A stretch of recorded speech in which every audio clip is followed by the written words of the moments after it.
Good morning. My name is Matt Myers. I'm Dean of the Cox School of Business, and it's my pleasure to welcome you all here this morning on this beautiful morning. Somebody was just asking a little bit about what's going on campus. You might know that the SMU Mustangs are 5-2. Tomorrow afternoon, we have a football game against mighty Tulsa, and if we win that game, we are bowl eligible. So, this is my first year at SMU, and I'm taking full credit for all of the wins that we've got. Well, welcome everyone. We're so glad you're here at Cities, Suburbs, and the New America. This is a very important topic for us, not just at the Cox School and SMU, but Dallas, obviously.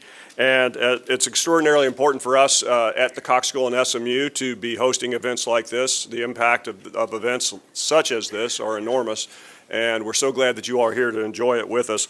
I'd like to recognize the hard work of Joel Kotkin and the Folsom Institute for Real Estate. They do phenomenal work, and thank you all so much for that team for helping to make this happen. It's my pleasure to bring the podium Dr. Tom DiPiero, who's the Dean of the Dedman School. Tom, you have a few comments for us this morning? Thank you, Matt. It's a pleasure working with Matt, our new dean here. Welcome everybody to this fantastic event organized by Colum Clark and Joel Kotkin. We're especially pleased to welcome you all here this morning because there is so much work going on at SMU in the area of cities and suburbs and, in fact, the New America. Some of the obvious areas, you might guess, given some of the people here, are in economics. I want to take a moment to brag about that department. Economics is the second most popular major at SMU, second only to finance, and the department is a top research institution.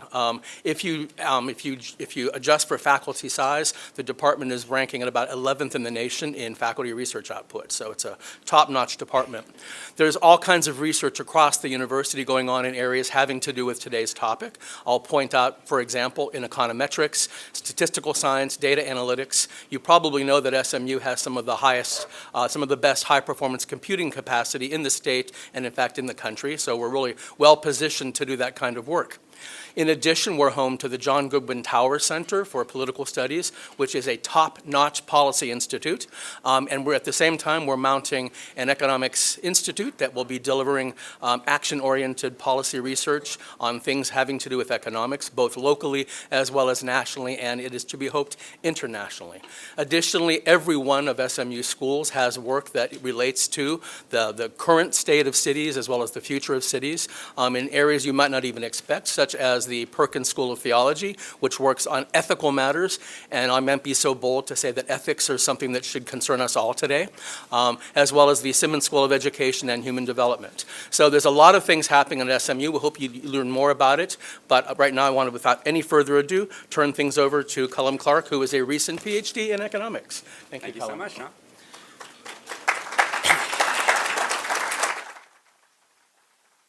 Well, good morning. First of all, I'd like to, I'm delighted to join Dean Myers and Dean DiPiero in welcoming all of you here today. So I am Colum Clark. My new job at SMU, I'm the director of a new SMU Economics Center. Our mission will be to produce and promote policy-relevant research on important economic issues, both at the national and global levels, and also issues facing Dallas and our region.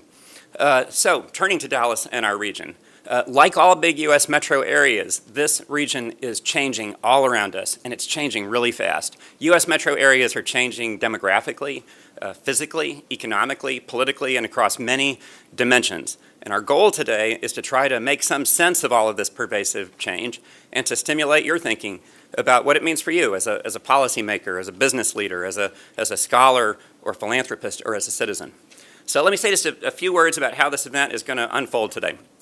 You're going to hear briefly from my co-hosts, author Joel Kotkin, who is also executive director of the Center for Opportunity Urbanism, and Joseph Cahoon, director of our own Folsom Institute for Real Estate here at the Cox School of Business.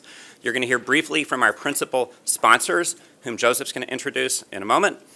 And then we are deeply honored to have here today Henry Cisneros, former Secretary of Housing and Urban Development and Mayor of San Antonio, who will deliver our keynote talk on Texas urbanism and its future. Then we'll hear from His Honor, Dallas Mayor Mike Rawlings. Next up is MIT Professor Alan Berger, co-editor of a new book, Infinite Suburbia, who will give us a glimpse into the future of the American suburb. We'll then have several short presentations, which I'll introduce a little bit later, a brief break, and then a panel discussion moderated by Joel Kotkin. So that's our basic setup. We've allocated time for Q&A with Secretary Cisneros and Professor Berger. Those Q&A sessions will be moderated by Nicole Stockdale, Deputy Editorial Page Editor of the Dallas Morning News. And Nicole, we're delighted to have you here today doing this job. Thank you. Let me say a few words quickly about my friend Joel Kotkin, who I'll introduce here in a moment. This event basically has happened because Joel called me one day several months ago with an idea, and we ran with it here at SMU. Joel is widely recognized as the leading author in America today on American cities and demographic change. His many books include The City, A Global History, and The Human City, Urbanism for the Rest of Us, and many others. He's co-editor, along with Alan, of Infinite Suburbia. And Joel can't tell you how delighted I've been to share this event with you and to work together. So without further ado, I'm honored to introduce my good friend Joel Kotkin.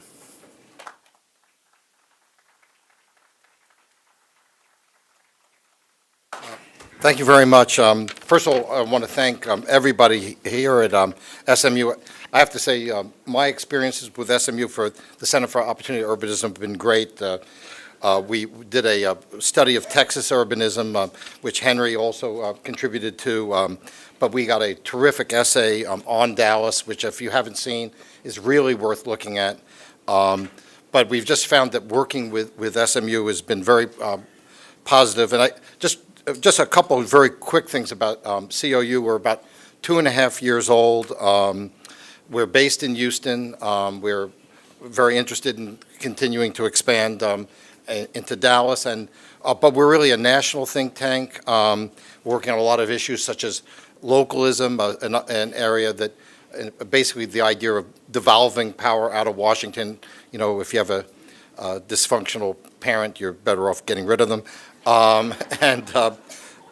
And I also think that what we want to do is our key issue, and this is something that Henry and I have talked about, and Alan and I have talked about, is I think a lot of times we're building cities, but we're not building them for people. We're not building them to make them engines of upward mobility. I always think about my own grandparents coming from Russia in the turn of the century, and how New York City provided them opportunity to do reasonably well. Every member of the family ended up being a homeowner and sort of making it, and New York City played an important role.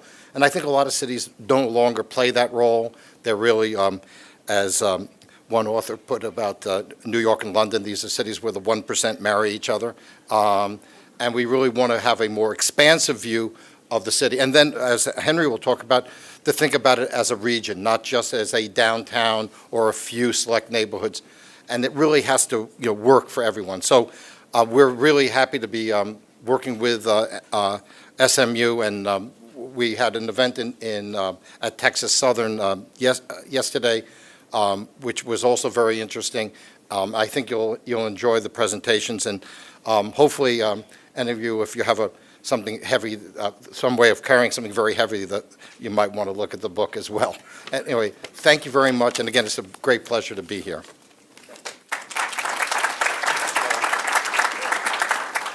Well, greetings, everyone. I'm Joseph Cahoon with the Folsom Institute. Just briefly, the Folsom Institute for Real Estate sits within the Cox School of Business and serves as the bridge between the academic program here at Cox in real estate finance and the real estate industry. And our key goal is by providing experiential learning opportunities for our students that are needed to succeed in the real estate industry. Equally, we act as a hub for knowledge for real estate professionals by providing programming such as this today. So my role today, I want to just briefly thank some of our co-sponsors who were generous enough to help us out with this event. First of all, I'd like to thank the Texas Association of Realtors and Kaki Liebert.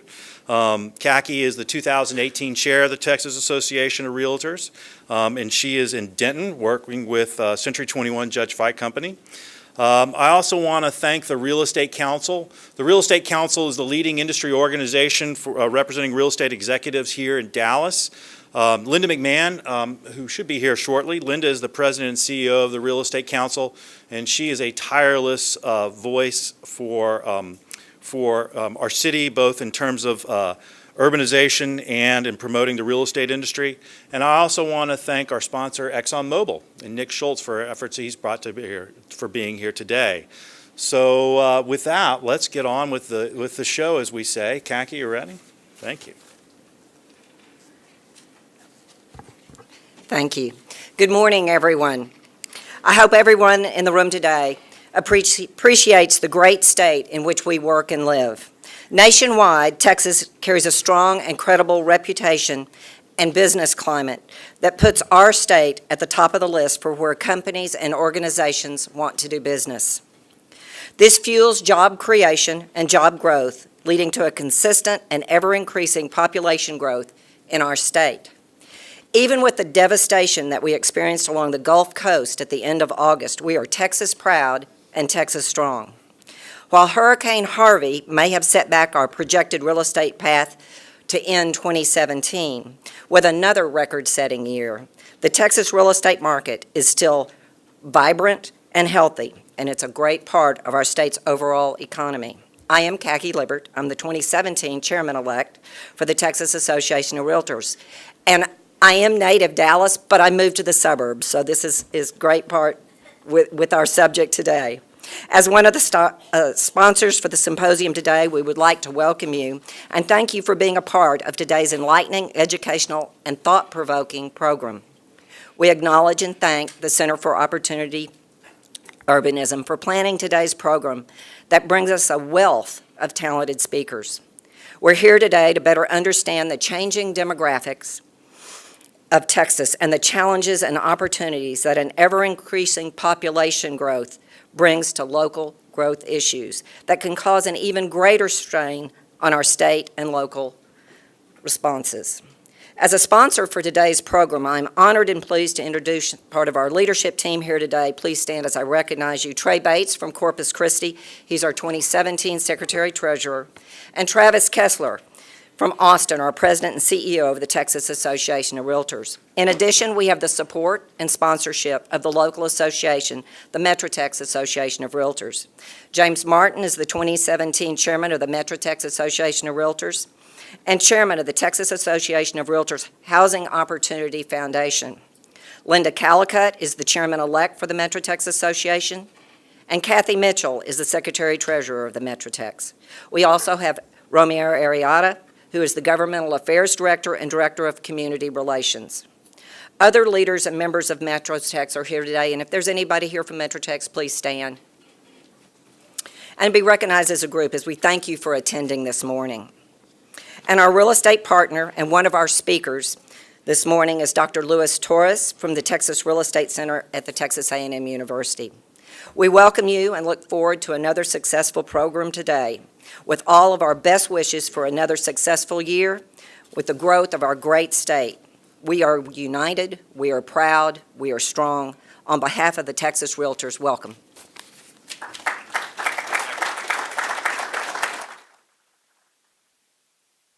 Henry Cisneros served as the United States Secretary of Housing and Urban Development from 1993 to 1997 under President Bill Clinton. Before that, he served as mayor of San Antonio for 2 terms from 1981 to 89. He was the second Latino mayor of a major U.S. city in our country's history. After leaving public office, Secretary Cisneros served as president of the Spanish-language television network Univision, then formed American City Vista to work with the nation's leading home builders to create homes priced within the range of average families. That company evolved to become CityView, where Secretary Cisneros currently serves as chairman.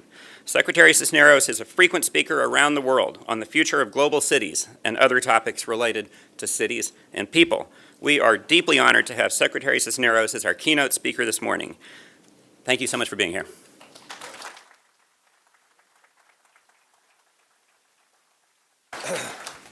Cullum, thank you very much for your kind words. More importantly, thank you for the excellent work you've done in organizing this gathering. An impressive effort and done with high quality, and you brought your customary enthusiasm to this effort. Thank you. To Dean DiPiero and Dean Myers, thank you for welcoming us at SMU. What a wonderful tribute to diversity this morning that we started with tacos out there. That makes me feel very much at home. I started out at 5:50 on a 5:55 flight this morning, and I needed those tacos. To the realtors, and I speak to the Texas Association of Realtors, Ms. Liebert, who was with us in Houston yesterday, and a good turnout from the realtors there. But also here, the Metro Texas Association of Realtors, which makes this a grounded Dallas-Fort Worth event. I would like to take a moment of personal privilege and recognize a person who has been involved in real estate and is a dear personal friend in the audience, Phil Weiss, who made his mark in real estate in Dallas when he purchased the Merchandise Mart some years ago and has done a lot of other things. Phil, are you somewhere where we could recognize you? Right over here, Phil Weiss, a great guy and does wonderful work in real estate in the Dallas area. And say a word to the academic partners, the Center for Opportunity Urbanism, the Folsom Institute, Texas A&M's Real Estate Center that is present, and if I may, just say a personal word to Professor Berger from MIT. I had the privilege of studying at MIT during my graduate school years at the Department of Urban Studies and Planning, which is where he is housed. And it is arguably the most analytical of all of the urban planning efforts in academia across the country, some evidence of which you will see when he speaks later. But it makes it possible to really speak to the country about some of these underlying trends and directions. So it's a special treat to share the podium with him. And of course, Joel Kotkin. Joel has been described as an urbanist, a futurist. All I know is that for the last 35 years or so, he has been the principal writer on urban matters in both academic and popular journalism across the country. And when Joel writes, it generally is with a really astute and often sort of counterintuitive view about where the nation is going, but always helpful and providing good direction. He's really a special guy. Joel, thank you very much for putting all of this together.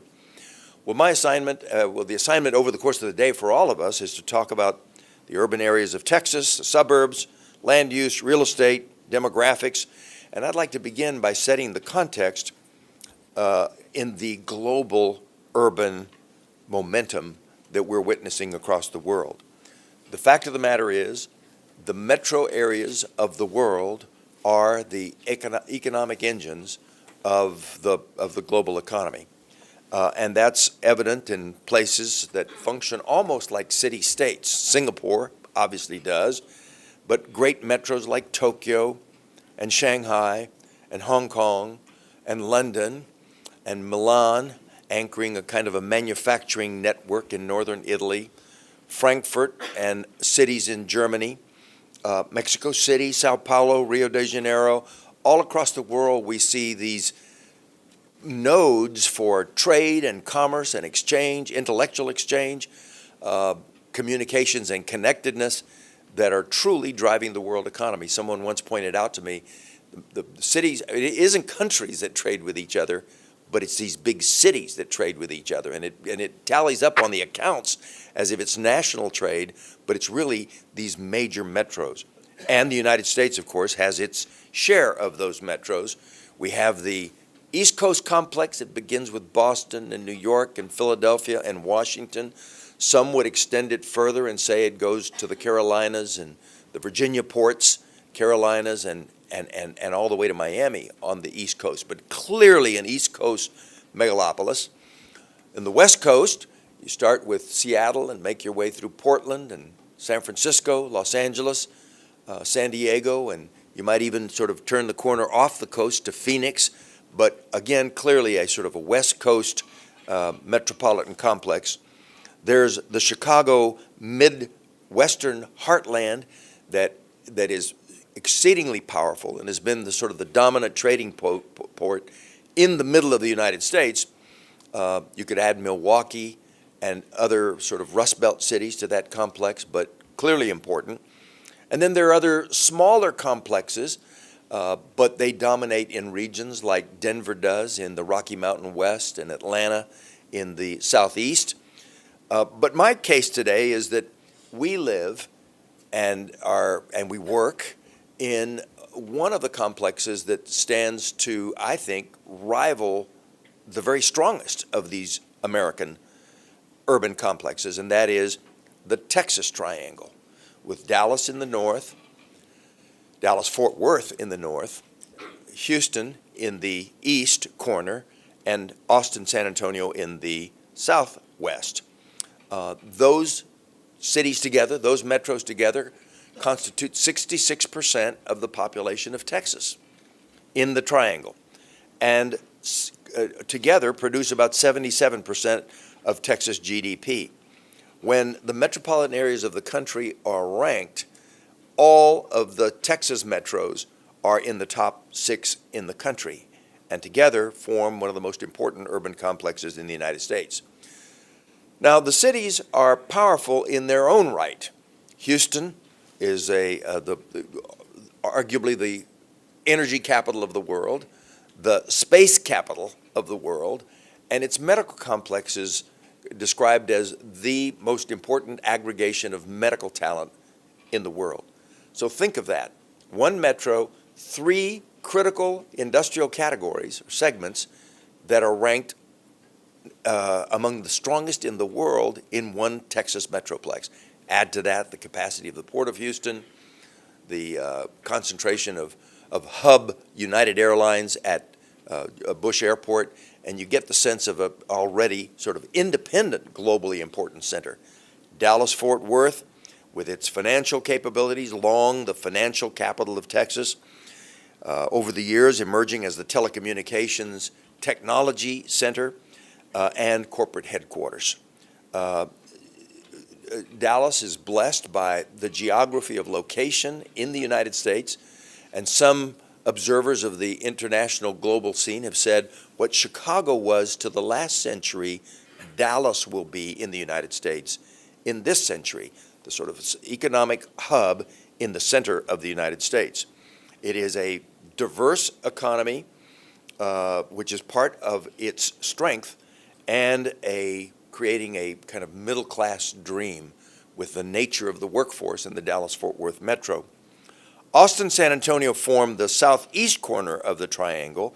They are 75 miles apart, increasingly growing together, with 2 of the fastest growing small cities in the country, New Braunfels and San Marcos, creating an almost seamless pattern of urbanism from Austin through San Antonio. Austin, with its technology hub, the University of Texas, of course, the state capital, and San Antonio with its increasing strength in the biosciences, cybersecurity, and of course an important military role, including military medicine. So you put all that together and you begin to see this is a serious aggregation of economic strength. The Texas Triangle now occupies an increasingly notable role among the world's commercial centers. There are now 53 Fortune 500 firms, better than 10% of the Fortune 500, headquartered in the Triangle metros, including American Airlines, AT&T, and ExxonMobil in the Dallas-Fort Worth area, all Fortune 500 companies, USAA and Valero and Whole Foods in San Antonio and Austin, and ConocoPhillips and Halliburton in Houston. Global headquarters, such as Occidental Petroleum, and national operational headquarters, such as Toyota USA, recently moved to Plano, and Mitsubishi Heavy Industries, underscore the global role of the Texas Triangle. The Texas Triangle is also home to a concentration of high-quality higher education, and I would say to you that one of the indicators of the new American economy's strength is higher education. Name me a major American metro, and I will name you a university that's played an important role in getting it there. The role that USC and UCLA play in Southern California, for example, where USC is the #1 private employer in Southern California. Nationally ranked research institutions, such as the University of Texas at Austin and Rice University in Houston, are joined by major public institutions such as the University of Houston, the University of Texas campuses at San Antonio, Dallas, and Arlington, the Texas A&M campus in San Antonio, and excellent private institutions such as SMU here in Dallas, TCU in Fort Worth, and Trinity University and Incarnate Word University in San Antonio, Incarnate Word is little known in recent years beyond San Antonio, but it's now the fourth largest private institution in the state. And within the Texas Triangle, not in the metros per se, but within the expanse of the triangle are such powerhouses as Texas A&M at College Station and Baylor University in Waco. The Texas Triangle is connected to the commercial centers of the globe through its impressive transportation assets. The Port of Houston is the second largest port by volume of tonnage in the United States. And the state boosts major airline hubs for American Airlines at DFW, United Airlines at George Bush International, and Southwest Airlines at Love Field, as well as extensive international airline connections from Austin and San Antonio. Major cargo volumes flow on the state's highway grid, most notably the NAFTA highway, IH-35, which delineates the western spine of the Texas Triangle, and it expedites the greatest volume of international freight from any inland port to any market in the United States. So the economic ascendancy of the Triangle owes much to the pro-business policies of Texas generally, largely embraced by both major political parties, and they stress job creation and wage growth as the best strategies for continued and broadened prosperity investments in roads, water, power, broadband, ports, and essential public facilities, such as our higher education campuses, and all of these set the backdrop for the continued emergence, not just of the Texas economy, but particularly the Texas Triangle. Now, the full story of urbanism in Texas is not just the metros of the Texas Triangle, because we have a number of other important major cities across the state. The cities of the Valley of Texas, which is now 1.5 million people on a span from Brownsville at the tip of Texas through Harlingen and McAllen. There, for example, is the port of Brownsville, one of the more important ports along the Gulf.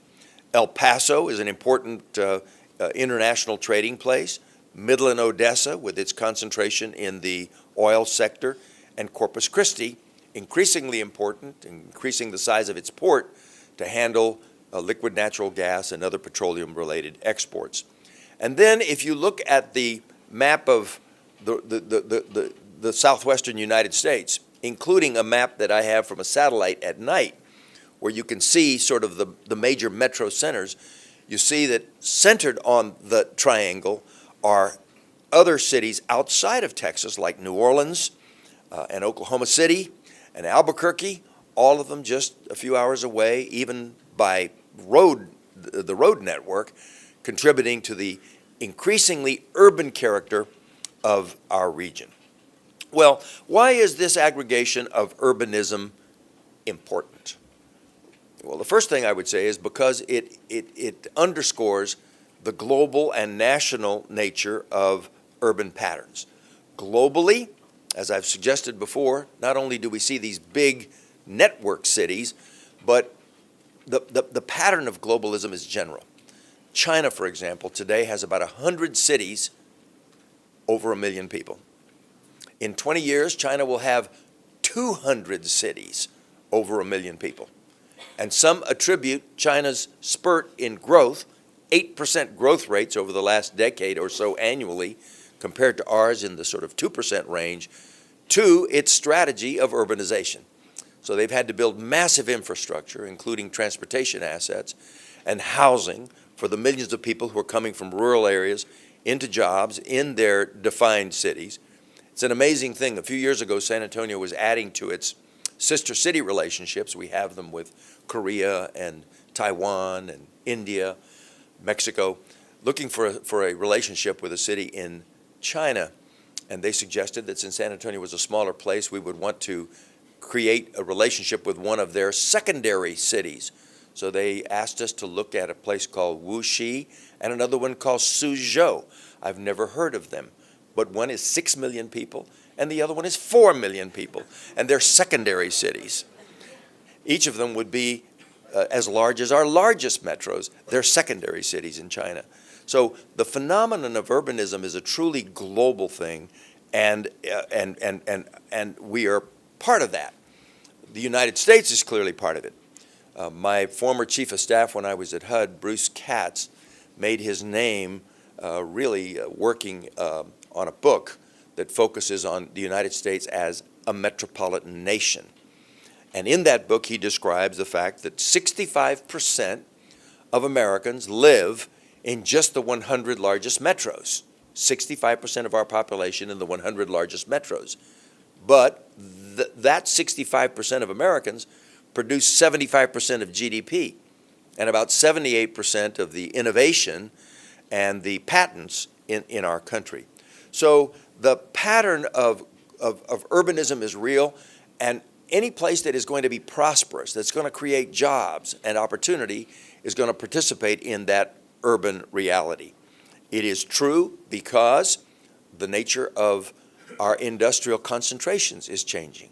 What was once the dominant urban form of job creation, which was manufacturing-related businesses, has given way to a host of other businesses, such as business and professional services, hospitality and tourism-related businesses. As I mentioned earlier, higher education in a major way, huge employers in our great universities in our metropolitan areas, great big medical centers in many of our metropolitan centers, new media, technology, the biosciences as a subset of that. So you put all that together, and it is a new American economy which is more urban friendly.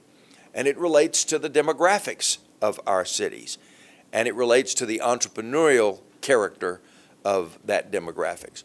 So the point is that if one is going to participate in the wave, if you will, of economic momentum that is shaping our world, it is going to be in the urban form, and our urban areas are going to lead the way.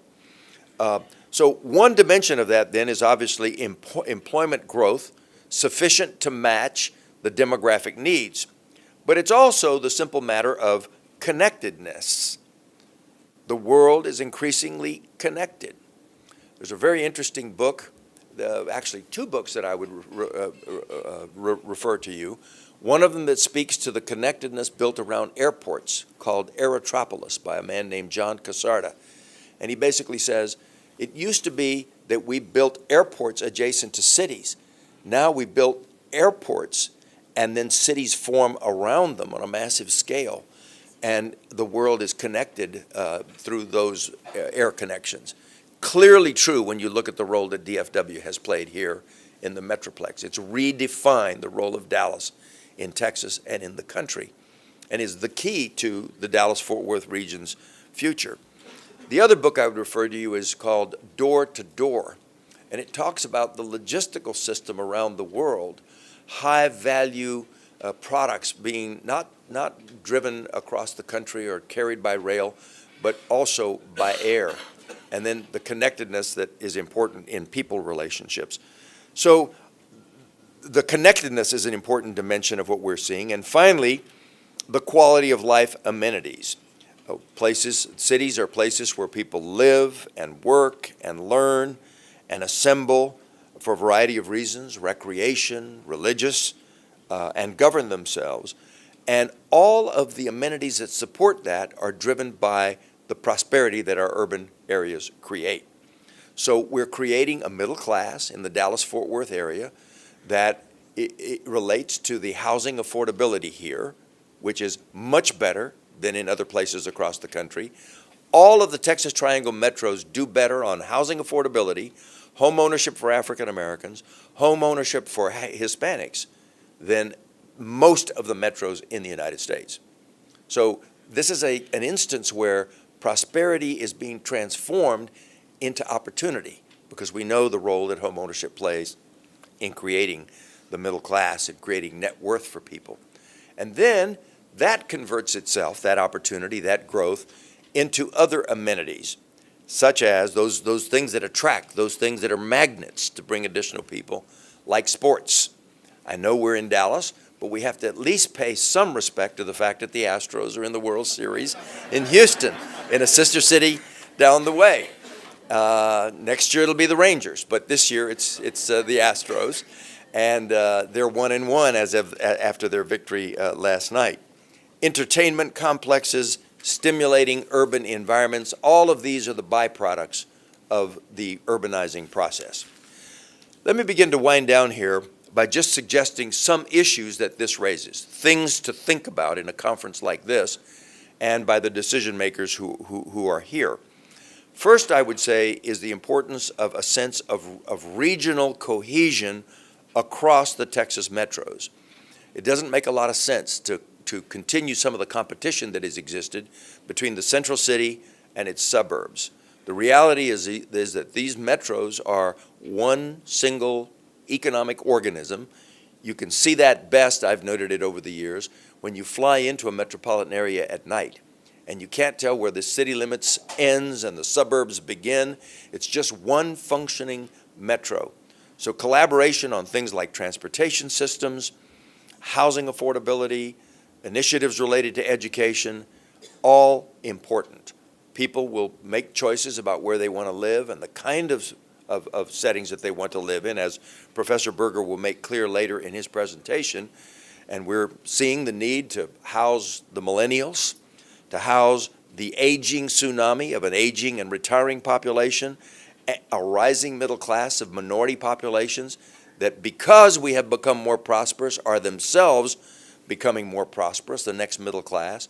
And add to that immigrants who start in the staging areas of the core cities, but then we quickly find them out in what had once been suburbs. Places like Irving, for example, which is a very sort of densely Hispanic-oriented community, and Garland and other places across the Metroplex. So creating a sense of understanding of the role of the whole metro, core city and suburbs working together, even with the exurbs, is important as we think about the challenges before urban Texas. It is important also to think about how we address state policies in a state that has thought of itself as principally dedicated to rural issues, oil and gas, ranching, in a state that is now as urban as Texas is. Texas has 28 metropolitan statistical areas, more than any other state in the United States, more than New York, more than Michigan, more than California. 28 cities that rank as urban areas, making it the most urban state in the country. People don't think about Texas that way. And if you were thinking about Texas and its urban future and saying to yourself, how do we prepare for that future? Well, no doubt the state has a role on matters like education, pre-K education, the quality of public schools, accession to college, the strength of community colleges, the whole human capital agenda.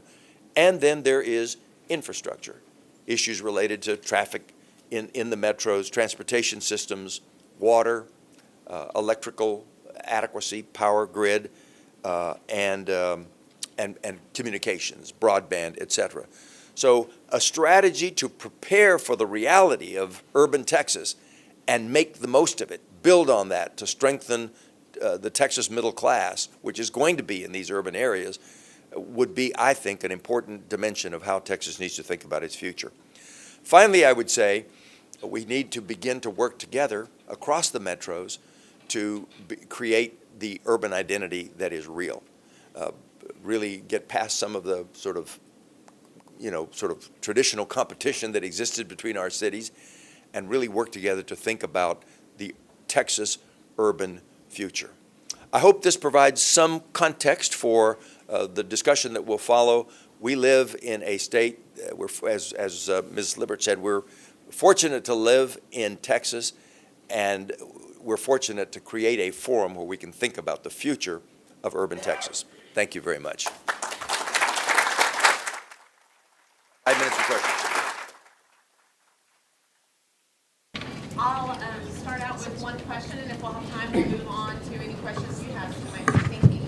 The first question I have for you is on regionalism, and you talked about the importance of regionalism if we're going to make the most of our urban centers.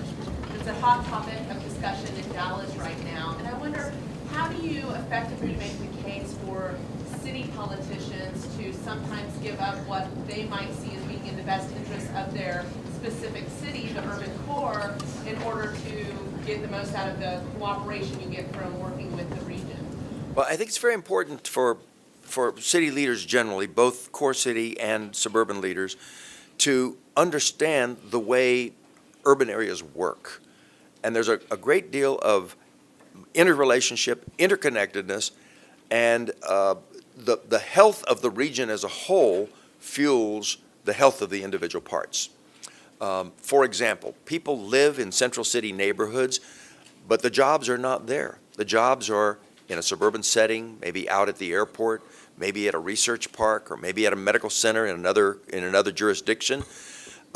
It's foolish to think about just the core city's interests and think that it's possible to make an advance in those people's lives by focusing just on the resources that are within the city limits. The reality is, you function as an interconnected urban organism. Our governance is not set up to respect that, because elections are within the core city and in the suburban communities. School districts are broken up, fragmented across the region. But to the degree we can create umbrella mechanisms that allow us to have meaningful regional communications is very important. You're blessed in this area, the North Texas Commission, some of the transportation systems, and have created a setting where the region thinks, you know, in many instances, about what's in the common interest. DFW is a classic case. Mayor Eric Johnson, one of the great mayors of modern American life, frankly modeled my own time as mayor of San Antonio on some of the things that Mayor Eric Johnson did.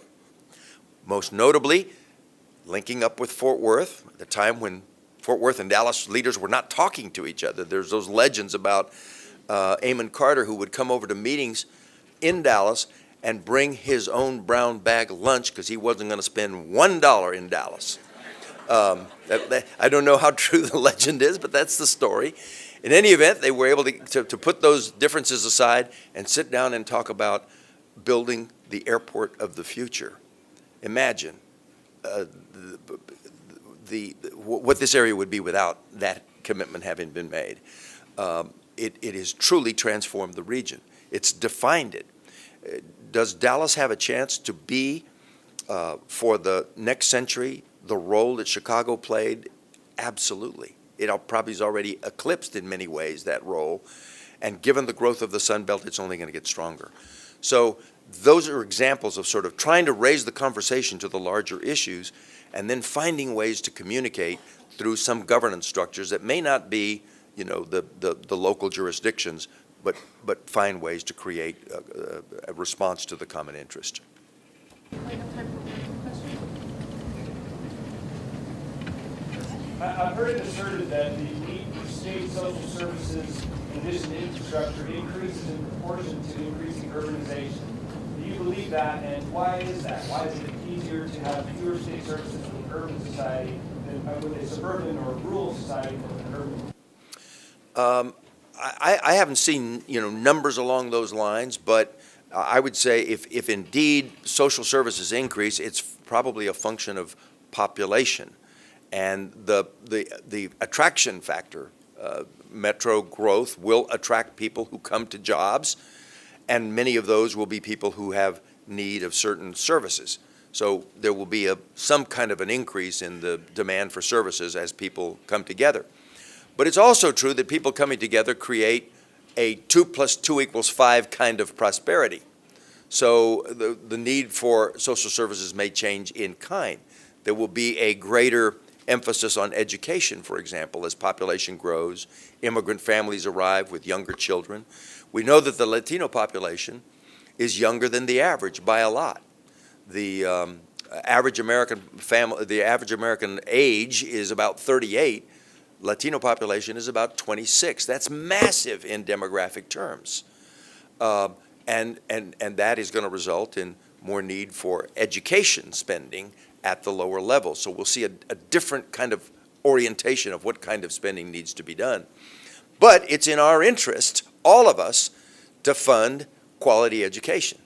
In San Antonio, we passed a bond issue. People imposed a tax upon themselves to fund a bond issue to create pre-K education. We now have 4 campuses in San Antonio, sit inside the city limits, created by the city government, not a normal municipal function, but a response to the times, that look like community colleges. If you drive by them, you think you're driving by a community college, only everyone there is 4 years old because they're preparing to go to kindergarten. And other cities are doing that kind of thing. By the way, that initiative came about because the mayor, looking at a 1/8 cent sales tax possibility that could be used for some appropriate municipal priority, asked Charles Butt, the head of HEB, and Joe Robles, the head of USAA, the two largest private companies in town, to head a task force and answer the question. What is the most important thing we can allocate with these scarce public resources? And they came back with the answer, pre-K education. And then with that kind of endorsement from key business leaders, the community passed it, and we now are one of the few cities that actually has that capability. One more question? I think that's all the Okay. time we have already.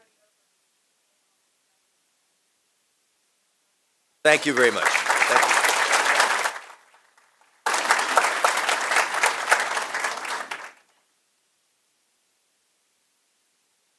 Good morning. My name is Linda McMahon, and I'm president of the Real Estate Council, and I'm very pleased to be able to introduce our mayor, Mayor Mike Rawlings. He came here in 1976, and I've heard him say this many times, with a couple $100 in his pocket, and has found that the city of Dallas is truly the land of opportunity. He was elected mayor in 2011, and for those of you who are not familiar with the structure of our governance in the city of Dallas, we're one of the largest cities in the country that has a city manager form of government. So Mayor Rawlings is our citizen mayor. He has one vote on the council, and so he has to rule by influence and by coalition building. He was formerly CEO of Pizza Hut, Tracy Locke, chairman of his own company, CIC Partners, but he's really staked his claim on what he can do for the city of Dallas, particularly as it comes to his Grow South initiative, which has been phenomenally successful. There's still a lot of work left to be done, we'll all admit, but he has gotten the business community as well as all of the people that live in the community to really partner with him and try to figure out what we can do to really grow the city, because it's the greatest opportunity we have. I will say also, he has been the model of regionalism over the last couple of months, leading the charge on the bid for Amazon. I know the mayor of San Antonio sent his letter to Jeff Bezos declining to apply, but Mayor Rawlings took the charge and kind of quarterbacked over 20 mayors to try to get our bid together for Amazon in a truly regional fashion.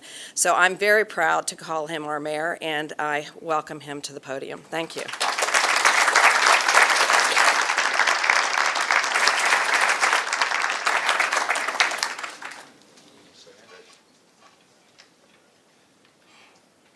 Well, the secretary said it all, so I can be very brief today. I agree with so much that he said. Dallas and Dallas-Fort Worth is a remarkable place right now. It's in a special time of its history. Thank God we had such great city fathers and mothers that were wise in how they approach things. Many of you don't know, DFW is the 4th largest market in the United States. So you have the New York kind of tri-state area. You've got La La Land, okay? You've got Chicago and its area, and then you have Dallas-Fort Worth. By 2030, we will probably be larger than Chicago and hopefully take on that mantle that you were talking about as being the defining city in the United States in the 21st century. We are a hub of growth. We are very pro-business. That is in our DNA. I was taken by a comment Joe Strauss made yesterday. The importance of being pro-business in this state and this city is important, and it's working. It is amazing that before us, we are seeing the world take shape in history. You look at the 19th century, and the 19th century was the century of empires. People had empires, and they were all over the world. The The 20th century was the century of nation states, the importance of countries and the Soviet Union and the United States of America and big countries. The 21st century is definitely going to be the century of city-states, of large metropolitan areas across the world. I saw that in Seoul last week. I went to a OECD conference on inclusive growth, and it was remarkable, the cities that were there. I told my wife, I'm sitting there at a table, and there was a mayor of Mongolia, Morocco, Tehran, Portugal, Japan, Paris, and Seoul, all at a table, talking about the future of cities and what was happening. And the similarities were amazing. Everybody was complaining about their central government, okay? It was very, very funny. And so it is an issue that we have got to take seriously, and we are reaping the rewards of at the same time. We've had in Dallas, you know, I kind of see myself as a citizen of DFW, but a mayor of a great neighborhood called Dallas. And we are driving that growth so much. This last year, we've had a $4.3 billion growth, $4.6 billion in new starts and growth. You can see it happening. And as I look at Dallas, I look at it much like a business person. I'm guilty as charged, being a business person, and this is our brand, this is our company. And you look at the portfolio we have, and you try to figure out how to kind of leverage that. North Dallas has been a stable for decades, and we've had a lot of growth there. A rebound of downtown Dallas has been remarkable, and because of investment strategies of predecessors and the entrepreneurism we've had and the good city planning, we are beyond the tipping point of downtown Dallas. When I first became mayor just 6 years ago, someone said, someday we're going to have 8,000 people live downtown, okay?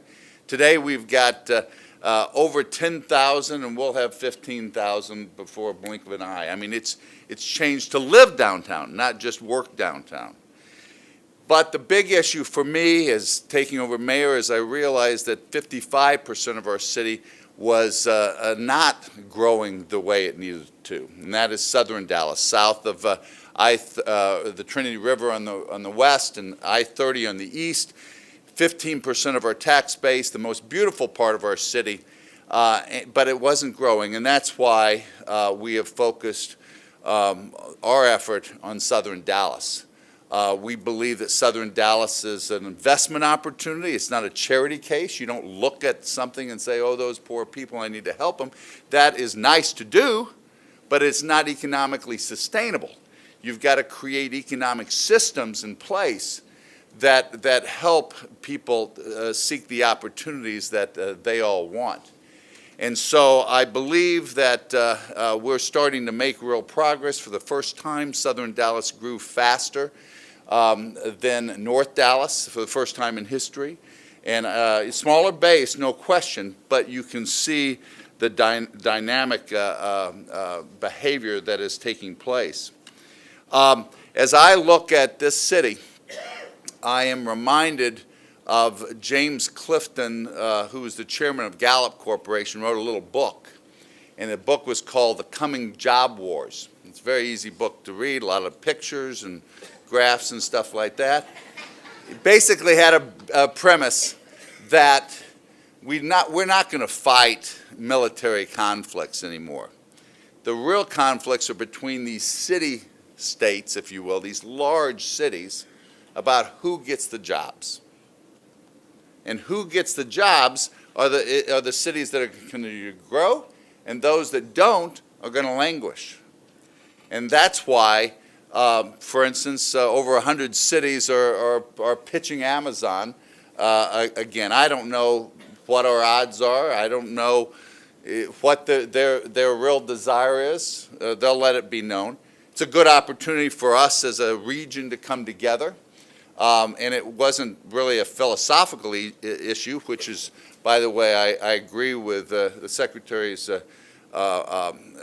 history of Dallas and what Eric Johnson did in creating DFW. It's remarkable to go to Seoul, by the way, and brag on having an airport that's larger than the island of Manhattan. I mean, people, they don't quite conceptualize that. And it's right in the middle. You don't have to drive, you know, like Denver way out or Seoul way out. I mean, it's right here in our area. And we've got two of those airports. We were able to kind of pull off. Now we got Love Field flying nonstop to every place. So we're in a very, very remarkable place. But we pitched it mainly because they told us to do that, okay? And there was a lot of political things. You're right. Everybody said, oh, it needs to be, each city needs to focus. And it's like, really, I think this is just a, can you fill out the job application test, okay? They said, do it as a marketplace. Do it as a region. And hopefully, we filled out the job app correctly. And we've got great resources. It gives you pause to realize the accomplishments we have across our city. But I'm not pitching you today on Amazon. I'm just telling you that I think we're in a good place in regards to that coming job wars that we have as a city. But first and foremost, as you think about the future of Dallas, it is those jobs. It's business, it's careers, it's a place that people can create a home for their family and their future. The other insight that Clifton had was he did a research around all the piece of research around the whole world. Developed nations, second tier, third tier developing nations. And the one thing that human beings wanted, the number one thing they cared about, believe it or not, was not water, or not health, or not even family. It was a good job. And the logic is, if you got a good job, somehow the rest is going to come to bear. And people are smart. And so we have got to continue to be focused on those jobs. J.P. Morgan Chase tells us that there are a lot of those jobs out there that are going unfilled. There are thousands upon thousands upon thousands of jobs every year that are at $17.50 an hour and up. Okay, so this is not just minimum wage jobs that are going unfilled. So we've got to make sure that not only we get the jobs, but we have the caliber of people that are going to fill those jobs. And to me, that's where I echo the Secretary's belief in public education. To me, there's no question the most important thing we can do as a community today and for the future is to put our money and our hearts and our minds and our intellect around reshaping public education. And the work that is being done in Dallas, I'm so proud of with early childhood. Peter Beck is helping lead that effort. And we are doing, we wish we had the 8-cent tax. We are spending our money in public transportation, which I'll speak about in a second. But we still have to find a way to skin that cat, and we're doing that. And we've got to have partnership with the state in providing it. But think early childhood, think 3- and 4-year-olds. I saw a brain, an MRI of a brain of a child that got good early childhood education, and then one that didn't. The one was sitting in a daycare in a corner watching TV.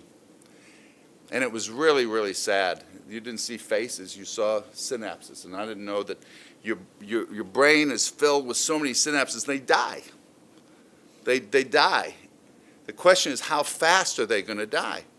And that kid that had that early childhood education process so vibrant, and the one that didn't you can see it was darker.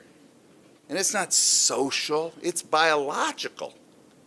And when you think about that, you understand the importance of education. But education is not just for the long term, it's right now, making sure that we get people trained for those jobs that are out there. This should not be a partisan issue. I sat with Secretary Cornyn in his office 2 weeks ago, and he agrees that we've got to make sure that individuals are trained for the many changes that are taking place in the workforce, and we fill those jobs. Otherwise, guess what they're going to do? They're going to go offshore, and we're going to lose that coming jobs war. And so it is critical that we have a great a community college system, and I think we do, and with the Dallas County Community College District, and a great public system. But we got to think creatively around that. We've got to make sure that we take our city not only regionally, though, but micro-locally, neighborhoods. We all live in a neighborhood, and I think a city is important when it is got a strong neighborhood. And I think that's one of the remarkable things about Dallas in the last 15, 20 years. We've got a plethora of places that I can just tell anybody they'll have a great life if they live there. Different characters. And those neighborhoods have got to be strong, and then they've got to be well connected. It's where public transportation comes in. We're working through a whole new strategy at DART. How do you make sure that people that don't have the money, but they need the jobs, get to those jobs efficiently and easily? That's a tough thing when you build a lot of long a rail to connect regionally. Now you've got to be mobile when you're living in the age of Uber and Lyft. And then when you step back up, you see changes are happening. Uber has made Dallas one of the two cities, us and Dubai, to test Uber Elevate. And if you don't know what Uber Elevate is, think of the Jetsons, okay? I couldn't believe it when I heard it, okay? Literally, these are air taxis, okay, not helicopters. But there's like George Jetson, grabbing an Uber driver and go up to Plano or go over to Fort Worth, and they're going to be testing that. We're going to be the first city with a high-speed rail between Dallas and Houston. And 2022, it's just right around the corner. So you see those remarkable things that are taking place to tie us together. Let us not forget how international we are and how multicultural we are. It makes us stronger. This is not a political comment. This is an economic comment. The amount of businesses that are coming from Shanghai and Seoul, that's why I was there, is remarkable. And one just opened up in Garland from Seoul. We just courted a DNA freezing company from Shanghai to come here to our hospital district. And they need a multicultural situation. And last but not least, I don't want to forget the importance of our soul, whether it's faith-based or whether it's creative. We need to be a creative city, and always think about that when you think about sustainability or a real growth. I want to be a place where the arts, people come for the arts, to not only see the arts, but to make arts, to publish the arts, and to kind of blend that with technology and the smart city that we need to be. Look, we're changing all the time. There's no perfect solution. That's why there are conferences. Everybody's got different ideas. But we've got to be able to coalesce those ideas and come up with solutions to modern day problems. Poverty is still one of the big issues in the city of Dallas. It may not be as regional of a problem, but still we have a high degree of kids that we talked about growing up in that poverty. And so coming up with all these wonderful solutions, all this money that's available, and helping solve that problem is very doable if we think creatively and think systemically and ask us all to be servant leaders in what we do. Thank you so much for caring.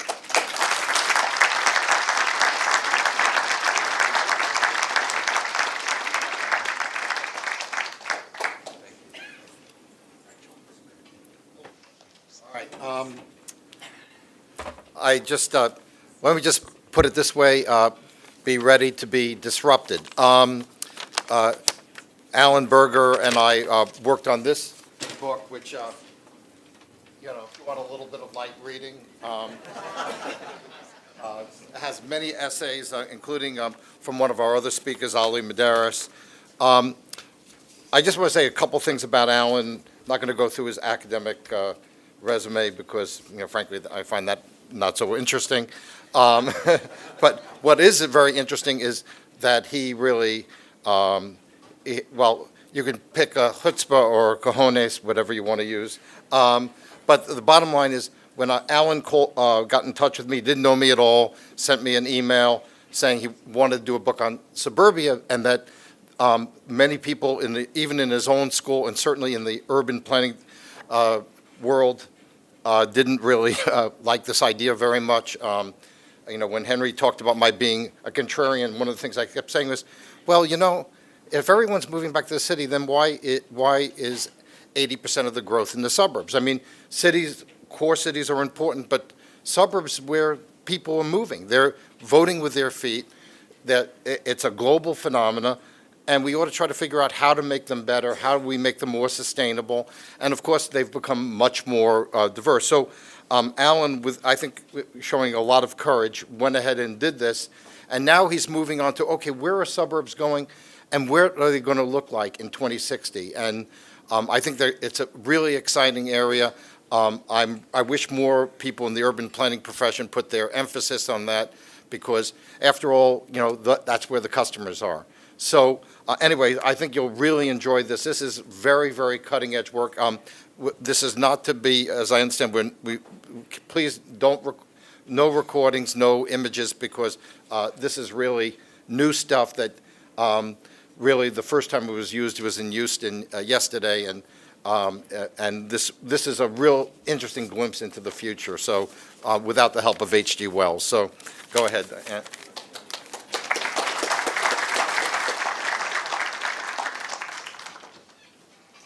Slides up.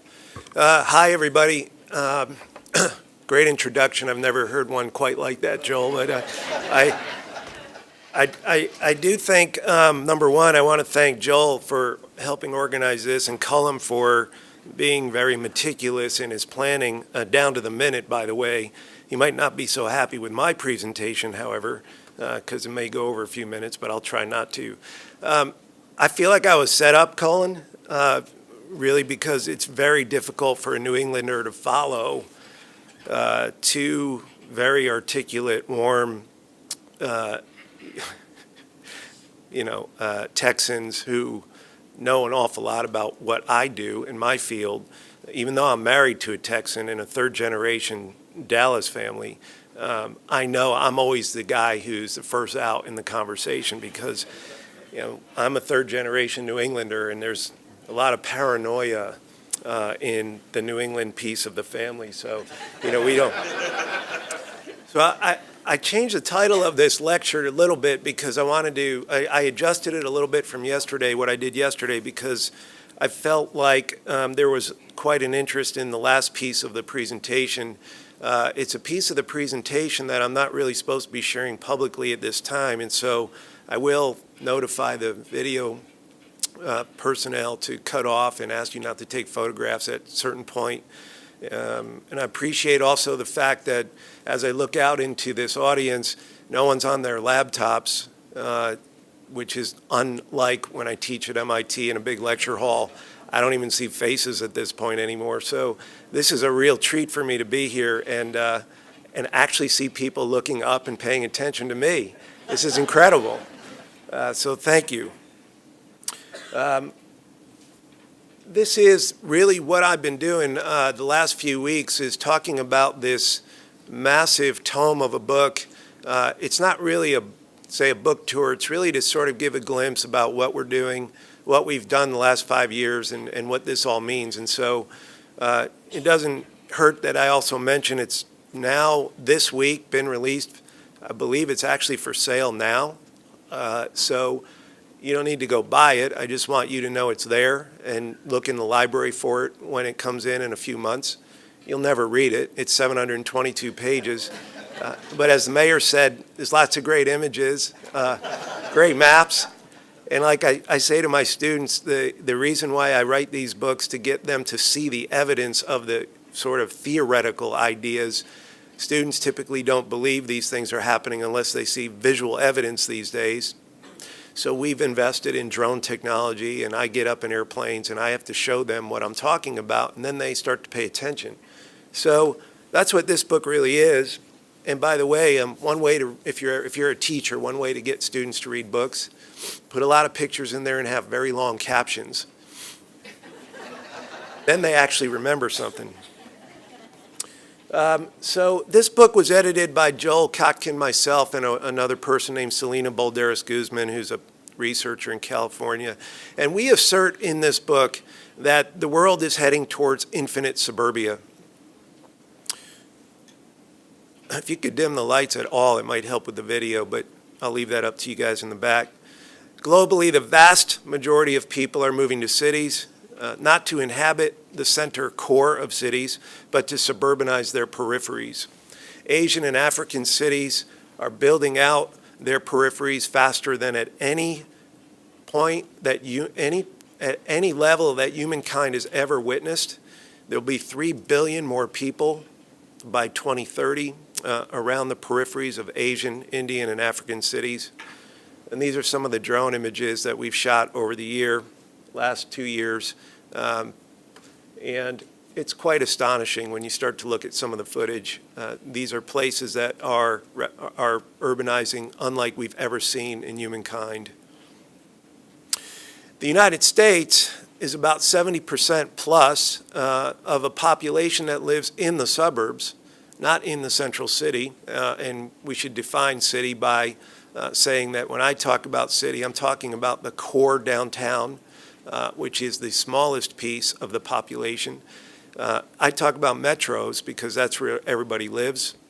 More than 70% of American jobs lay outside the urban core. Look how tiny downtown Denver is in the back right corner. Just to give you an idea, could do the same for pretty much any metro area in the United States.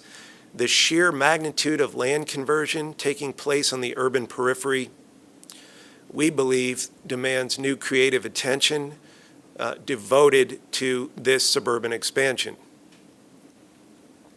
As my friend and colleague, Rice University urbanist Albert Pope prophetically said, designers spend 75% of their time on 25% of the problem, alluding to the fact that urbanists only care about city cores and that there's a dearth of interest and engagement with the professions and with the academy on the less dense forms of urbanization where most of us live.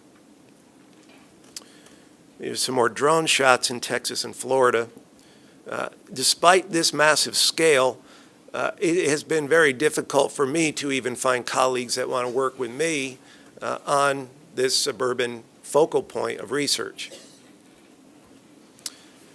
So, given the fact that I can't be fired at this point, I decided to do it myself. I called up 73 contributing authors along with Joel. We had more than 200 people that contributed to this book.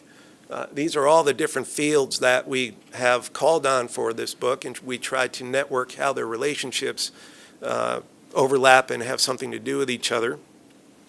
And I'll say that, the 52 essays in the book really begin to lay a new theory of suburbia. And by the way, speaking of theory of suburbia, I think Secretary Cisneros said it best, is we're heading towards really regional urbanism in so many ways. And, what I would hope to do is actually get the Secretary to come speak to our students and faculty about this sometime in the near future, because he's spot on. We're heading towards regional urbanism again. We tried to do that in the 70s. It ended up just being regional planning for the sake of air quality control and violations to the EPA. That's basically the only reason why regions speak at this point, to save money from violating Clean Air Act issues. We need to go back there. So our goal was really to construct a more balanced discourse around these issues of urban planning, to challenge the urban planning orthodoxy that density fixes everything. It's a silver bullet. That's just not true. We asked the question, can suburbia become a more sustainable model for rethinking what author Roger Keel describes as complete urbanization, meaning the entire urban enterprise at the metro scale? Can we figure out a way to do this more sustainably? And I will say that 722 pages, I'm not even sure how much, I think I was given 15, 20 minutes to talk. It's impossible to cover a book like this in that period of time. So what I did is extracted a few of the themes in the book that I thought might be compelling to you to go look further into if you're interested. And it's important to link these together. So the first question we ask, believe it or not, is how big is suburbia? Because no one has a definition for suburbia. The census doesn't define it. The United Nations doesn't define it. The Rockefeller Foundation doesn't define it. Everyone used the word cities, but no one actually defines the word suburbia. So we had 7 authors try to define it in the book, and arguably all 7 of them measure suburbia, analytically measure suburbia, and have much more compelling things to say and evidence to show than the U.S. Census does. And in this case, in the middle, is Wendell Cox's city sector model, which really looks at the composition and activity of people who live in suburbia by zip code tabulation, to then determine what suburbia is, where its boundaries are. Much more interesting way to think about the definition of suburbia. And you can see that in his sort of lexicon of defining this boundary, 250 to 7,500 people per square mile define what suburbia is. And if you know anything about this kind of density, 7,500 people per square mile is extremely dense. And so density really is a very bad barometer to define suburbia with. So you might ask the question, why would we define suburbia? That sounds kind of like an abstract academic exercise, and I can tell you why, because the definitions of what we would call suburbia play a big role in policy. And the most important one is U.S. transportation spending, which comes directly from how we measure what is urban, what is rural, and what is suburban. And there's a huge mismatch of allocation, and I think this is a really big point of contention for a lot of people, and I think we need to resolve it as we move towards regional planning again. The U.S. government spending is really not reflecting the realities of where people live and work. In America, mass transit carries 1% of personal travel and virtually no freight. Roads carry 98% of all travel, and surface freight that is not moved by rail or waterway. Yet at all levels of government spending on mass transit, at 22% of roads and transit funding should be called into question, because that's not really the allocation that people use. So there's a huge mismatch here, and I think that's something to really question as we move forward towards regional planning once more, especially with transportation. The current funding system for transportation doesn't make a whole lot of sense for 70% plus of Americans, and the 22% that's spent on mass transit has not been exactly efficient, if you know what I mean. Which brings up the question of location choice. What is location choice? Well, one of the key issues in the book, and I would argue voluntarily so many of the authors try to do, is link the ideas between location choice or where people choose to live in freedom and the menu of controls that governments use to limit that freedom, to tell people where to live. It's worth reminding you that the United Nations in 1948 declared the Universal Declaration of Human Rights, which states that people are free to move within their own countries to anywhere of their choosing. So there's a big policy issue around growth control and where people choose to live. Large metros in Texas, for example, have witnessed some of the highest growth over the last 2 decades. Yet at the same time, they've miraculously, to urban planners, maintained many affordable choices for home buyers across the entire metro. So Urbanists may not like the aesthetics of suburbia's horizontal forms or the ubiquity of automobiles, but Americans are really smart. They choose with their wallet, and it's simply a much better deal to live in suburbia. Now, that isn't to say that we can't design suburbia better, and I think that's one of the points of where we're going. There's also been a lot of talk about whether suburbs or cities are healthier for people. And the two principal characters who shall go nameless at this point are urban health advocates who largely, I would say, consult with big metros or downtown cores or urban planning offices and agencies to help them guide policies about where people should live and what urban health actually means for the future of these future kind of 2035, 2040 planning moves, comprehensive plans. Many of these urban health advocates have conflicts of interest because they're highly paid by these cities, and I would argue that their research is tainted, and I would also argue that that compact cities are not the healthiest place to live, and that many suburban destinations are healthier. And if you don't believe me, you should look at the work of Dr. Bridget Catlin, who is the co-director of the County Health Rankings and Roadmaps program that is funded by the premier public health foundation agency, foundation basically, that funds health research, the Robert Wood Johnson Foundation. And in her research, she shows how suburbs are actually healthier than both urban and rural areas. And I want you to note the opening lines of her essay where she says, quotes a Wall Street Journal article that was published, City versus Country, who is healthier, neglected to even mention the research that was done that talks about these differences.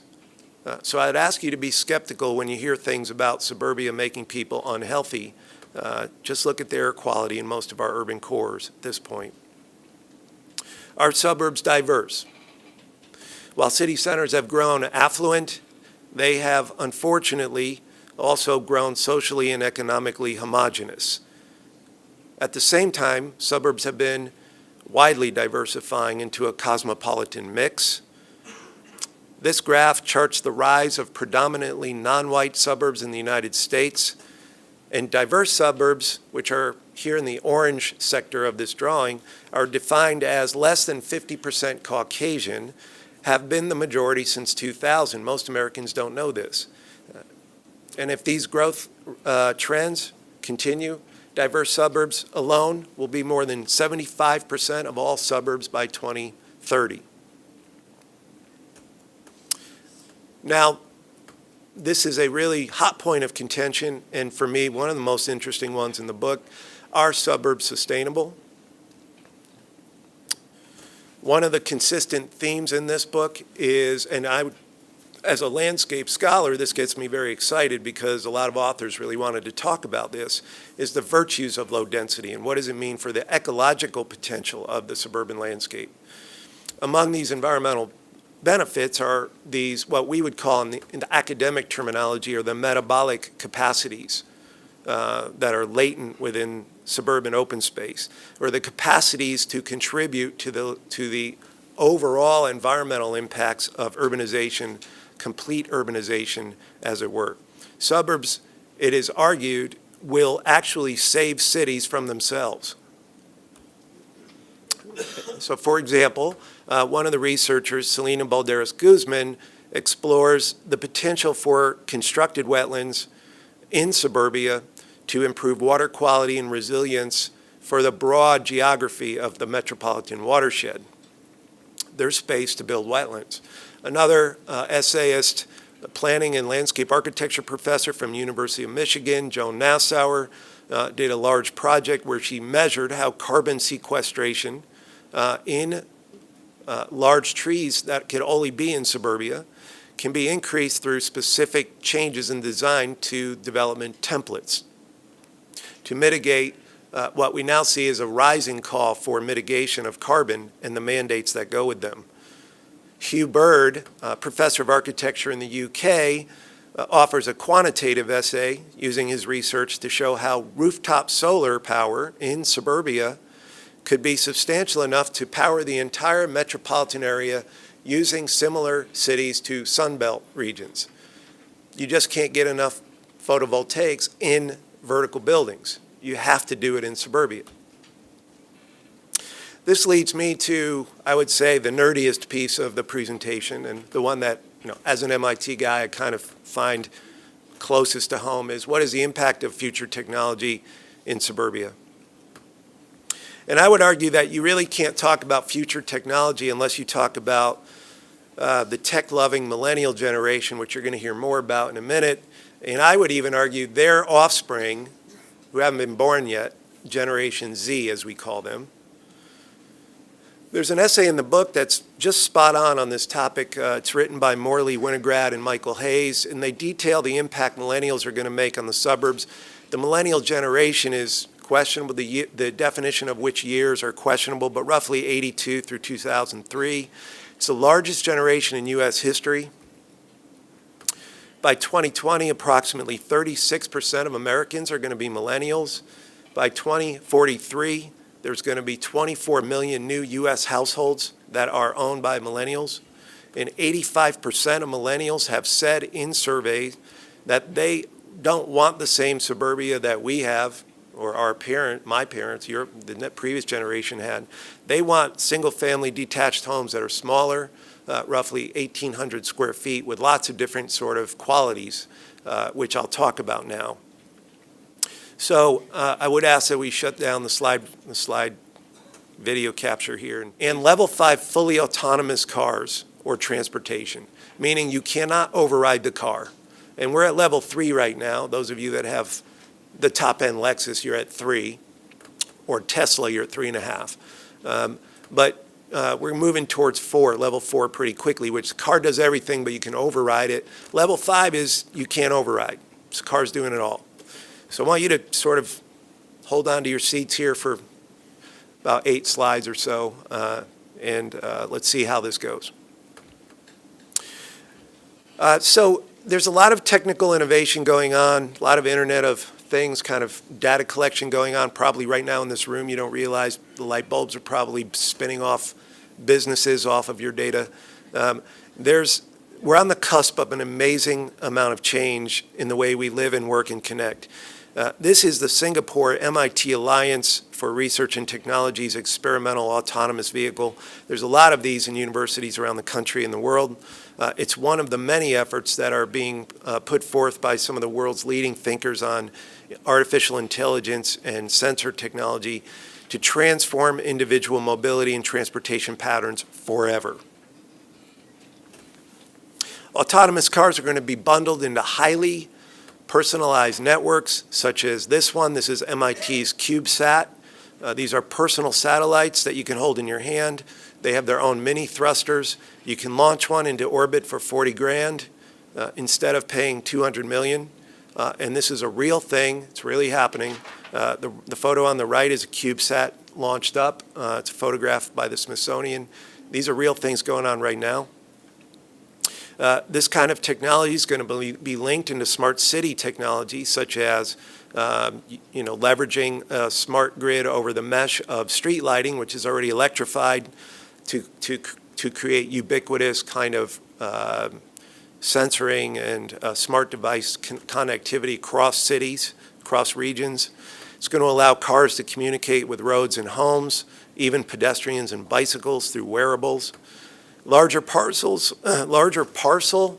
delivery to homes is going to be delivered by these kinds of things that are already being built. This is the UPS's collaboration with a company called Workhorse. The autonomous UPS truck gets within striking distance, and then the drone comes out with a heavier payload because the batteries can't go 20 miles like the Amazon drones can. They got to get closer to your house to get these heavier parcels in. The autonomous suburb is still really a nascent idea. I recently wrote about this in the New York Times 2 weeks ago. There are distinct sustainability advantages in the millennial suburb of the future, simply because millennials are driving a different kind of market for suburban development. I want the real estate developers and the real estate industry in the room to take note on this. It's a huge opportunity for you and others. The millennials do not want the same thing. They want smart, efficient, and sustainable suburban development, period. That's what we've seen in the surveys. They do not want this. This is probably the sort of example I would put up here of a post-war, sort of post-war suburban development. They want breathing room. So the millennials want breathing room. They disdain the energy wastefulness, the visual monotony, and the social conformity of post-war manufactured neighborhoods. I know the real estate people in the room are saying we don't do this, but in some way, if you look at the kind of characteristics of this, we still do this. It just doesn't have the same rigid grid. If new suburbs can hit this sweet spot that accommodates the priorities of this generation, the millennials will inhabit a suburbia that will redefine life for all of suburbanites. The market will take force. Now, I want you to imagine what this might look like. Now, I'm going to show you some slides of this technological landscape just to see what you think. This is the first version. It's a beta version. Don't pay attention to the roads. It's kind of goofy, but the new sustainable suburbs are going to have house and lot sizes that are smaller in part because driveways and garages are going to be eliminated. And the reason is that well, I'll tell you in a minute why. I'll show you a picture, but paving will be reduced by 50%. There'll be a lot more water absorption, which will take the pressure off the downstream watershed urban flooding issues. House and community landscapes are going to be set in this kind of pattern, I believe, at first with one-way roads because this pattern happens to be the most efficient curve ratio for an autonomous car to drive around. It likes this shape, likes this geometry. Neighborhoods are going to have big common landscapes, no fenced-off backyards. In the future, we're going to have more permeable landscape features for surface water, water retention, absorption of managed stormwater better, control flooding downstream. And now I'm going to show you a glimpse of a day, a work day, in the future of an autonomous suburban person. So on a typical weekday morning, the commuter has no need to wake up to prepare breakfast or beat the rush hour traffic, as both will be resolved in transit. The sun rises, her bedroom window offers a series of options related to the daily commute. A push notification from the local school district reminds the commuter that today is an outdoor activity day for the children. The screen offers to have an energy-packed lunch for the kids on the safe bus that is sent to pick them up on the curbside at home at 8 a.m. She simply chooses yes. The kids are gone. She orders an autonomous car from the solar charging lot from her handheld device. New suburban developments are going to utilize technology like autonomous electric vehicles. I just saw you take a picture in the back row, please delete that, which minimizes carbon emissions and greatly reduces the environmental impacts of suburbia. She chooses a private car that can reach work 50 miles from the home.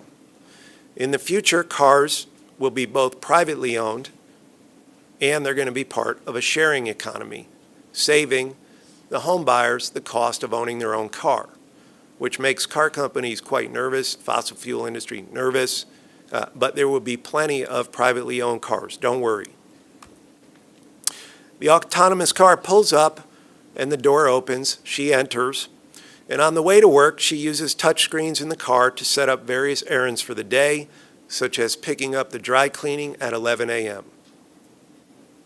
The autonomous car drops her off at work, refreshed and early, with no need to park her car. The car will park on its own in a nearby staging area to recharge itself and await its next notification. Cars will be part of autonomous suburbs, but other vehicles will take care of the mundane chores we now have to do, on average per household 9 round trips per day. In this case, an errand bot pulls up to the dry cleaning, which she ordered, by the way, in her autonomous car to be picked up at 11 a.m. On the edge of the box-like structure, a bay protrudes outward to meet the vehicle's sliding open door, takes the delivery, and delivers it to her home. Drones will reduce many of these car errands as well by automatically delivering smaller packages to built-in drone ports on future homes in suburbia. And if you didn't read yesterday's news, Amazon now wants to come into your house. I read that last night after somebody, they want the key to your door. So I mean, think about, this is not too far off in the future. With unrestricted airspace, suburban communities are definitely likely to be the first to receive Amazon drones. At the commuter's desk, a notification pops up on the window asking if she is participating in yoga at lunchtime.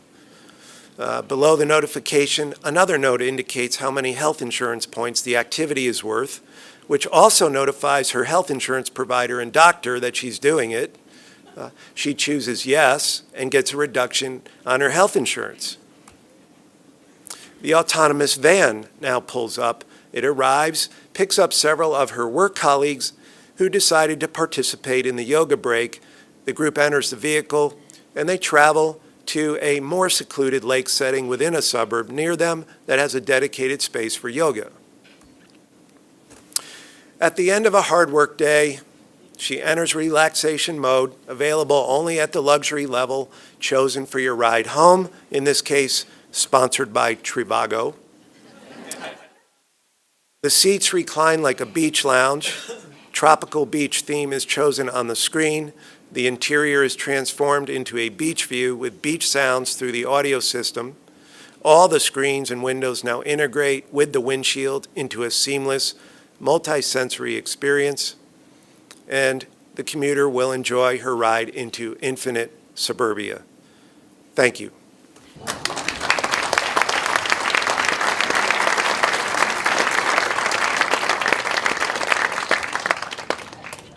Thank you. I'll start with one quick question and then open it up to the group.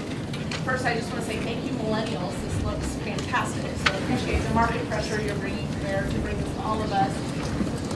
What is the biggest impediment that could keep us from this future? What should we be aware of and working toward so that we can help usher in these kinds of technological changes?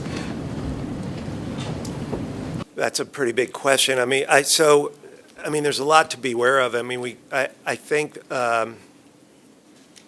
there's probably too much to be aware of that we can actually control ourselves. I think on a personal level, I think one of the largest issues is security. Our information is being transported and sold and hacked and rebundled into new businesses by these technological corporations that we don't even know about. And I think if we're going to really embrace this kind of future, we're going to have to ask much harder questions about information security. There's good people working on this, but I would tell you from the private sector, there seems to be a reluctance in focusing on this because, to give you an example, the light bulbs probably in this room, I don't know for sure, but in most rooms, the light bulb companies aren't interested in light bulbs anymore. They're interested in light bulbs collecting your information to build a new business and leverage some other business off of. This is happening everywhere, and I think the biggest thing is security is we don't know really what's happening as we embrace the Internet of Things technology and the ubiquity of autonomous things happening around us.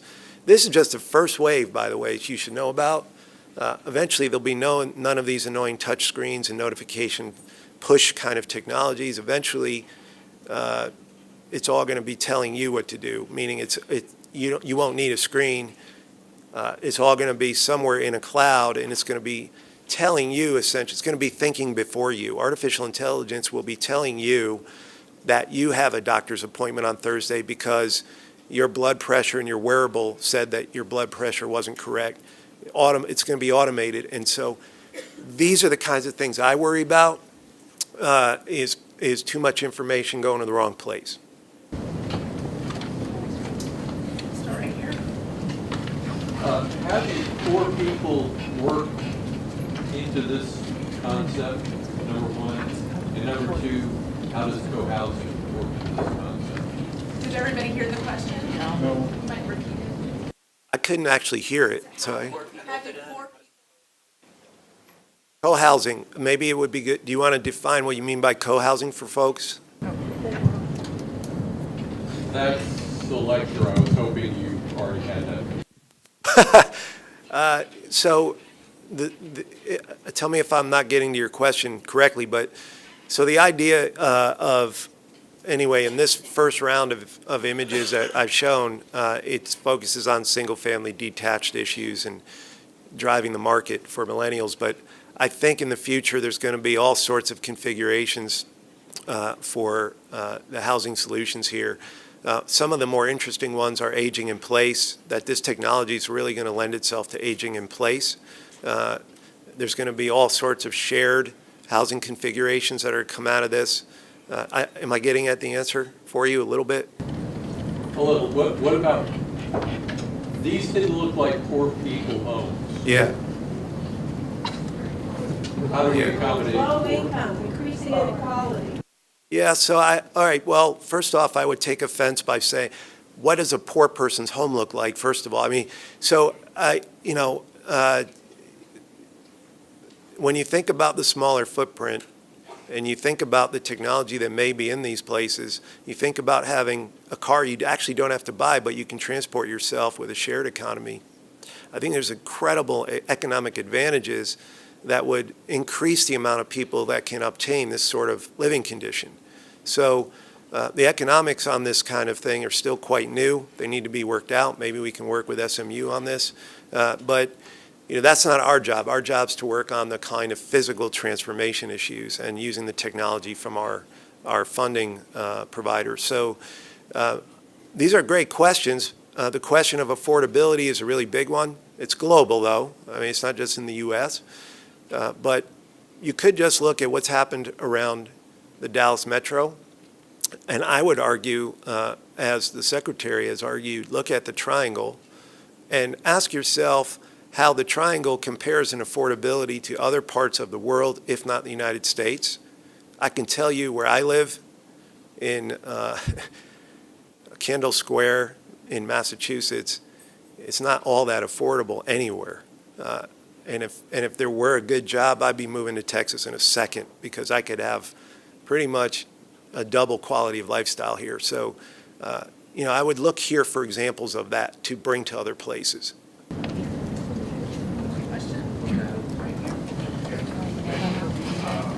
Marvelous presentation. Thank you. But trying to help me to comprehend how is this radically different from what transpired back in the 50s and the 60s in terms of people moving to suburbia in order to get away from crime.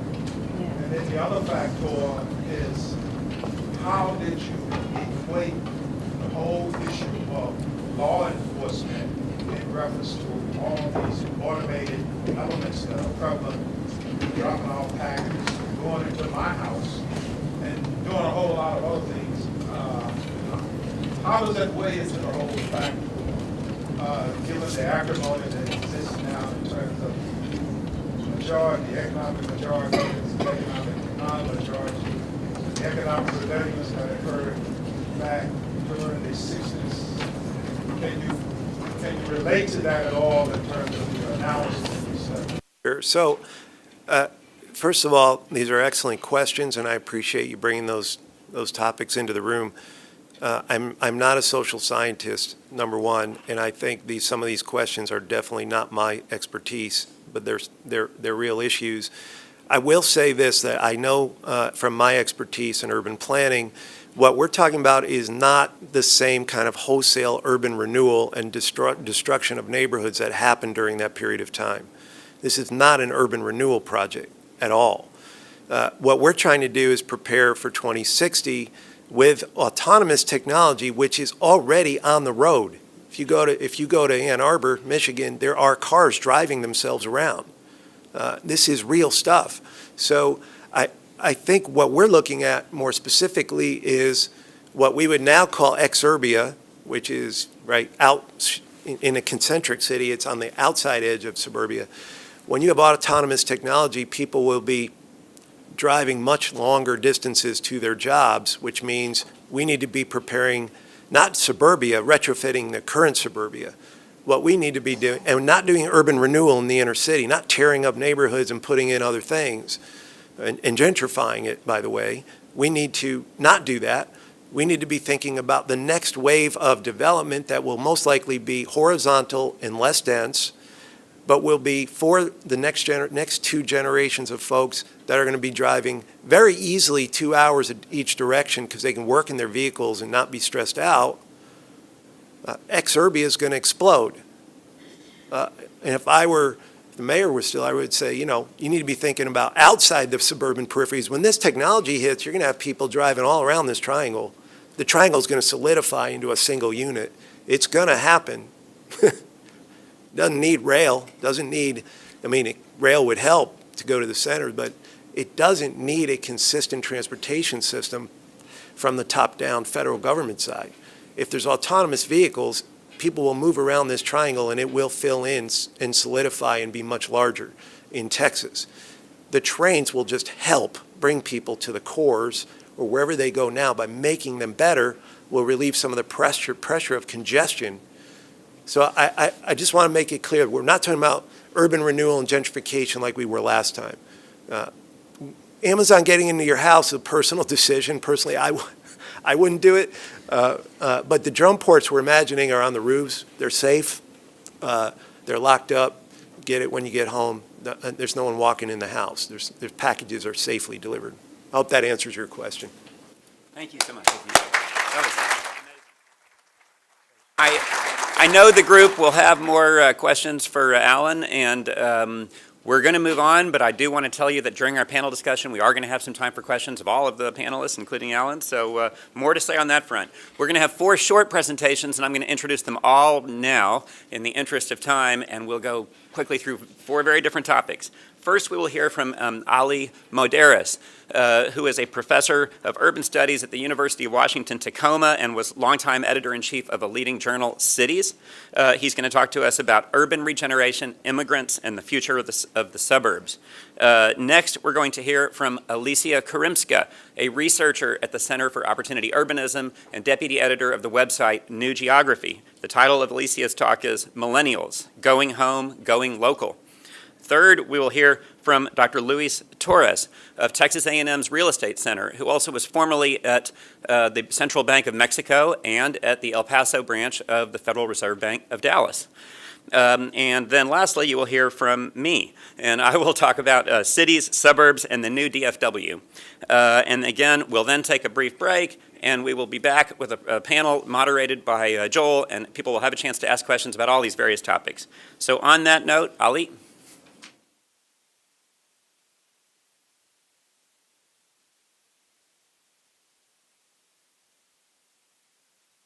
Good morning. Thank you, Colin. Thank you, Joel. Thank you, organizers and sponsors of this event. I bring you greetings and salutations from HQ1. So I want to make sure that you know that I have money on 3 cities and you are on the top. So hopefully you will get it. I want to start by suggesting a couple of things that the other speakers have said that sets me up really well. One is the job wars that Secretary mentioned. I want to assure you that by 2050, the topic of my conversation will be actually the main topic, because when we go to the job wars, we are going to be fighting over labor, and labor is going to be coming from elsewhere. Fertility rate in the United States among the native-born population is so low at this point that you're below replacement level, and without immigrant population, this population would actually decline and get grayer.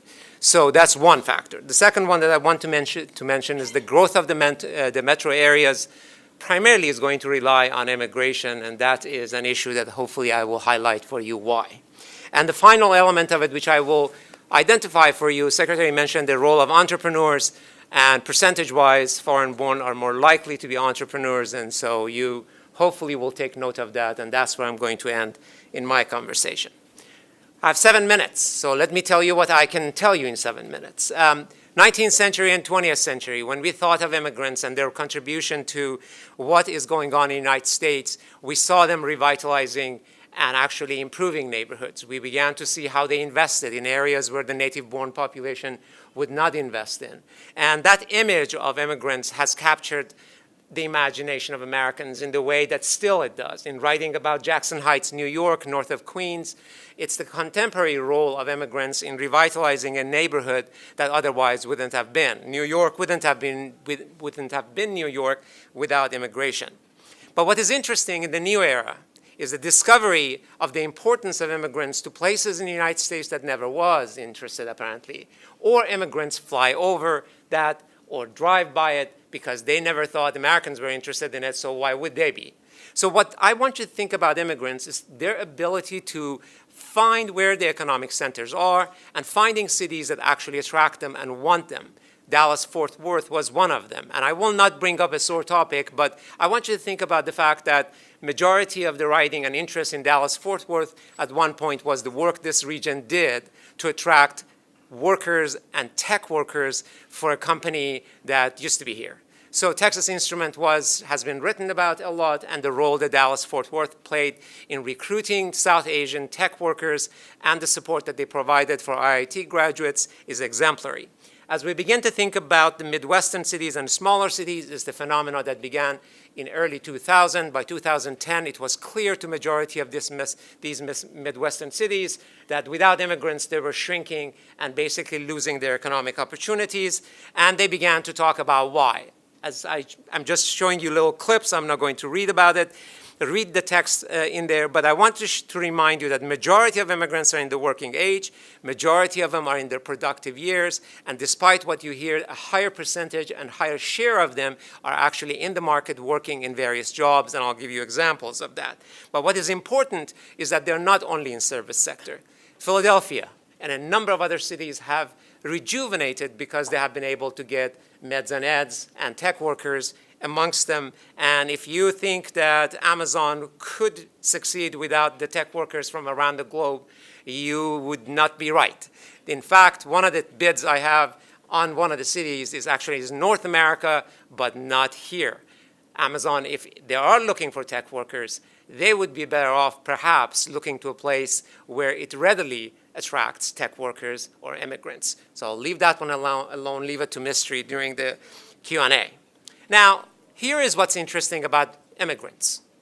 40% of them now live in mid-sized and small cities. Their interest in less crowded cities has increased over time, and this is a function of what they do, what they can afford, and what they prefer to live. For many who come from high-density cities in the world, their preference is perhaps not to live in the same place where they came from.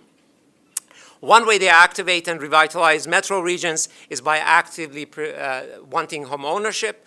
Over time, this has made mid-sized and smaller cities more attractive to immigrants. They also occupy and reactivate undervalued, low-value property in older suburbs, so they're occupying a range of suburbs that's not just the central part of the city, and they do what they used to do in the central part.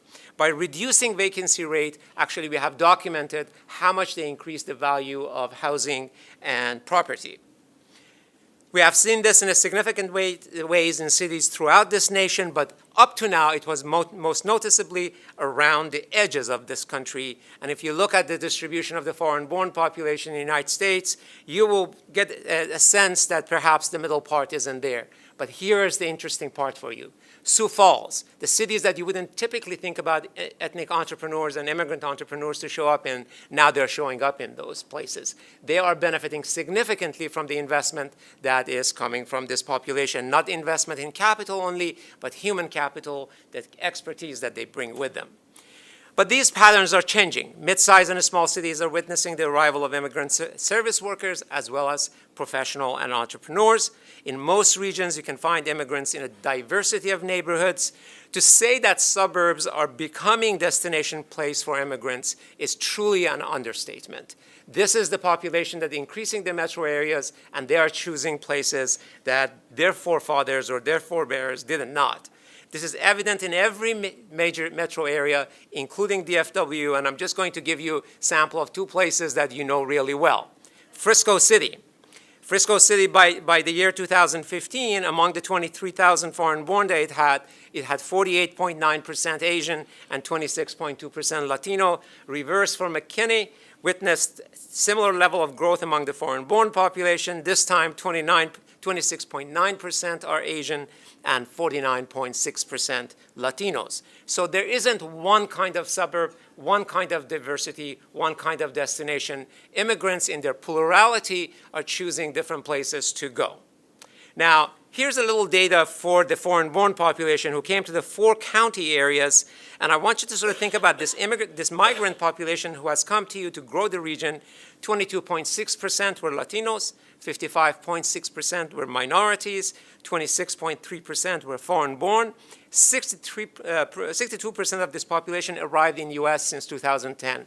Congratulations. That essentially means, by economic terms, you are an attractive region for the incoming population who is choosing this place because they know about the potential prosperities in this area.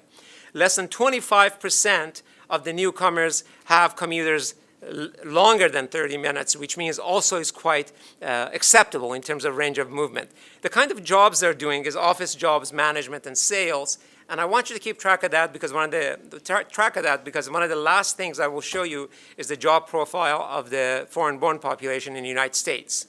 What really is important is that they have high degrees. They're not all low income. They're not all low education. They come across from multiple areas of the world. And in fact, they bring with them a significant amount of capability that moves across many of the jobs that are available in this region, one of them being construction. Now, here is what the job profile of folks, foreign-born population versus native-born population, and you should not judge the foreign-born population by your own local experience. The reality is, in some regions within the United States, a significant portion of the immigrant population are highly skilled and technical population. However, they are in a range of jobs, and in fact, where they excel are in areas like professional, in medical, and in construction and manufacturing, which you know well. Now, immigrants are redefining in that sense the word suburb. In fact, for those of us who learned English as a second language, the word suburb is a very strange word because the complex structure of it suggests these are places less than urban. These are places that are less than the city. But in fact, that's not hopefully what everybody means by it. Immigrants are distributed throughout the metro regions like DFW. And I like to use the word DFW because it emphasizes the point of the importance of the airport. Those in the service and lower income sectors are inheriting older suburbs. That's an important issue to remember. Older suburbs are becoming a destination for rebuilding, and those in tech and other types of high income areas are going to newer suburbs. As we anticipate the brave new world that Alan told us about, I want you to remember a couple of things. Please don't forget the role of immigrants that they play in innovation. As you think of construction industry that builds our metro regions, please remember who participates in this sector. They are building American cities and suburbs. And as we see our service sectors expand, please think who staffs them. Suburbs, old and new, will be more colorful and will become centers of innovation and home to innovators and builders, while some suburbs will become associated with particular groups of ethnic groups. Others will become most likely more super diverse. And here is what I want to leave you with. The future of suburb is bright and slightly more colorful. Thank you so much.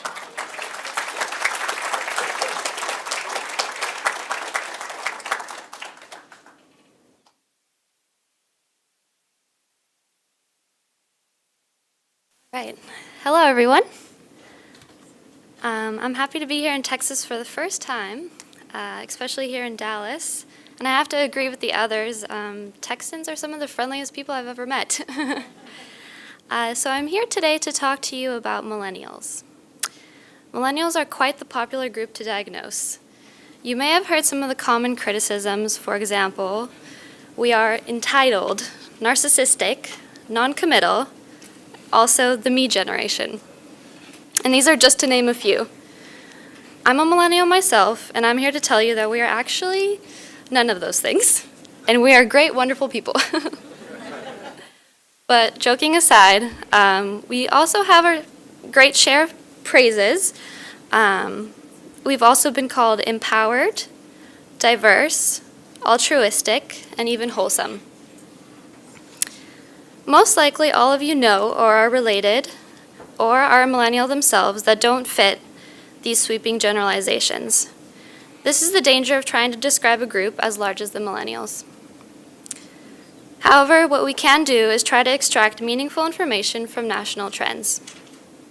The subject of today is partly about the future of suburbia, which seems upon first glance not exactly relevant to millennials, who many believe prefer dense urban environments. However, as we are seeing more and more, this is not exactly true, especially for older millennials. And nationally, nearly 73% of 25 to 34-year-olds lived in the suburbs in 2015, and 21% lived in the cities. And like Alan mentioned, the majority of millennials actually want to live in a single-family home. So first, I'll begin with a few overarching facts about us. Millennials are those defined, and the years vary slightly depending on who you talk to, as those who are born between 1981 and 2000, meaning we are those between the ages of 17 and 36 today. In 2015, at 75.4 million people, we surpassed baby boomers as the largest living generation. We are also the most diverse generation to date. We make up 27% of the total minority population, 38% of voting age minorities, and a whopping 43% of primary working age minorities. In Texas, minorities comprise more than half of the millennial population. Also, millennials are the highest educated generation in American history. Unfortunately, this has not translated to greater wealth. We have less money to spend than previous generations due to lower employment levels, and also a rise in the cost of living in relation to income, and an increase in student loan debt. So despite all the talk of us being non-committal, millennials actually change jobs less frequently than people in other generations. In a study of 25,000 millennials in 22 countries, they found that at least 40% expect to stay with their current employer for 9 years or more. 44% said that they would be happy to spend the rest of their career at their current organization. So we millennials, we also have a reputation as being the renter generation, but most of us actually do want to own a home one day. Among people ages 25 to 34 who rent, 93%, which is a very high number, say they are likely to buy a home someday. So we are not so skeptical about home ownership as we are concerned about the financial viability of buying one. And as social scripts and taboos have shifted to make room for survival and basic stability, a growing number of millennials are choosing to live at home with their parents. So in the aftermath of the Great Recession, the share of 18 to 34-year-olds living with their parents increased from 28% in 2007 to 32% today. Alongside home ownership, we value other traditional things that you might not think we do. If you poll millennials on values, being a good parent is number one, having a successful marriage is second, helping others in need is third, owning a home is fourth, and leading a very religious life is fifth. Being successful in a high-paying career, having lots of free time, and becoming famous are at the very bottom of the list. And these are the people who the study polled are 18 to 29-year-olds. So millennials, we've grown up in a world of constant complexity, contradictory truths, and one-too-many national debacles. Surveys reveal that millennials are increasingly turned off by large institutions, but are much more friendly to local control, small business, and self-organized community groups.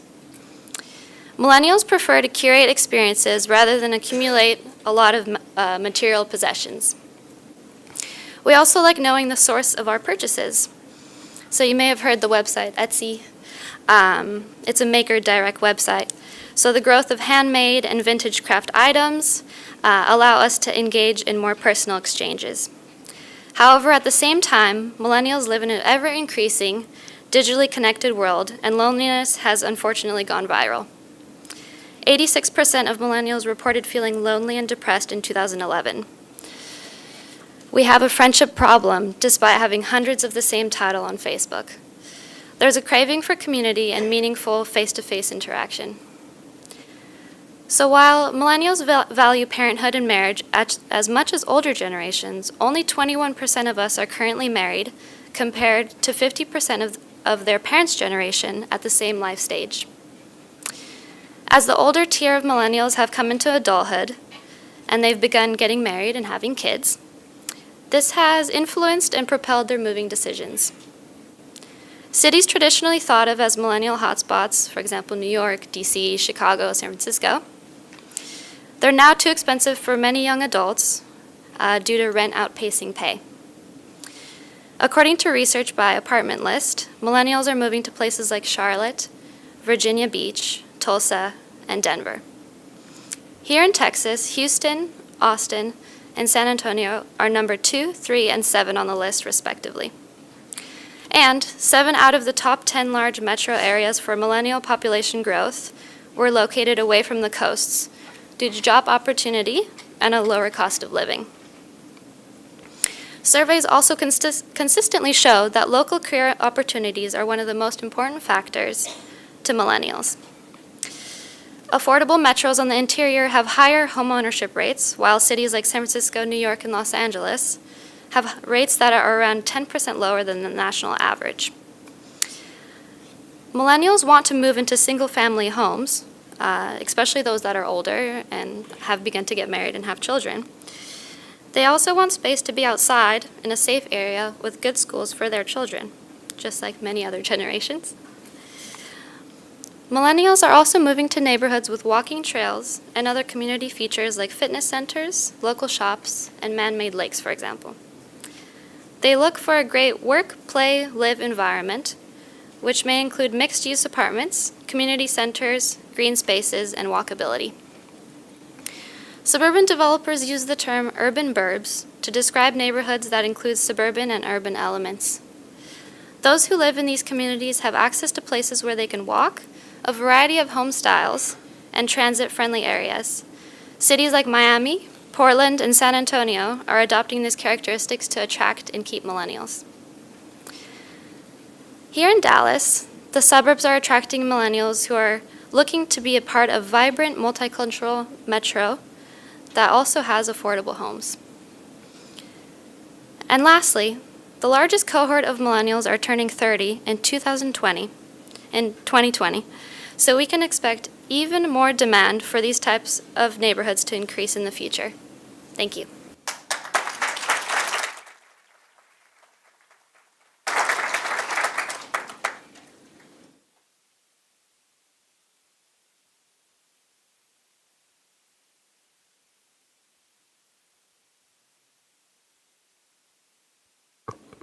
So, good morning. It's great to be here.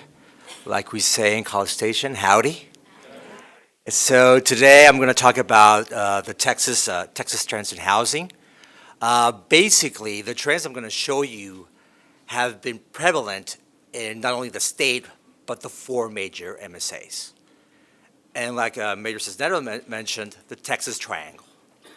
So what's been the trends that we've been observing in Texas housing, one of the major trends has been the lack of supply of new housing. That's been a major constraint in the housing market. When you put that together with a strong demand in housing in Texas, in the 4 major MSAs, given our growth in the economy, so you have pressures there that have caused prices to go up now. So if you look at the single-family permits for the construction of new single-family homes, right away, the first thing that comes up to you, here what I did here is I indexed the single-family permits before the crisis, before the Great Recession, and to compare the trends between Dallas, Texas, the U.S., and Fort Worth. So the first thing that pops your eye is look at the initial value before the financial crisis, 2007, right here, and look going forward. As you can see, single-family permits basically haven't recovered, with the exception of Dallas. But look at Dallas, how much time they took. So basically, Dallas is the only one that's actually coming back to kind of satisfying the demand for new housing. But still, it took time and it's lagging behind, right? So that's one major issue. Why? Why has, in Texas, when normally, if if demand goes up by 100 houses, the home builders would be, I'm ready. I'm going to build new 100 homes, right? What happened? One major issue has been the lack of developed lots. So lots have been lacking, constrained for the building of new homes. Why? Two major reasons. One major reason was financial constraints for commercial land development. Second has been regulation by local governments. Now, and currently, if you add that they're having issues with finding workers to build these new houses, labor constraints, then you add more pressures on the home builders. Now, that also has caused what? Since you don't have lands to develop, the few ones you have, they go up in prices. And that cuts into the profits of home builders. So what happens to home builders? They have to raise home prices also, right? So that's one a major issue. Now, if you add that with the strong demand, look at the months of inventory here for the state of Texas. If I showed you the same graph for Dallas-Fort Worth, for Houston, Austin, San Antonio, the same trend, you would observe the same trend. Here I have it by price cohort. The major issue we're facing here in Texas is that people want to buy houses, yes, but the majority of the people want to buy houses that are below the $300,000 level price tag. There is where you find the biggest lack of supply. Look at that blue line and green line. The majority of single-family sales in the multiple listing services, 60% of the sales there are for houses that are on a price range below $300,000. So people, yes, want to buy a house. They want to buy a house, but that's below $300,000. Above that, you can see example. If you want to buy a house that's above $500,000, months of inventory it's fine.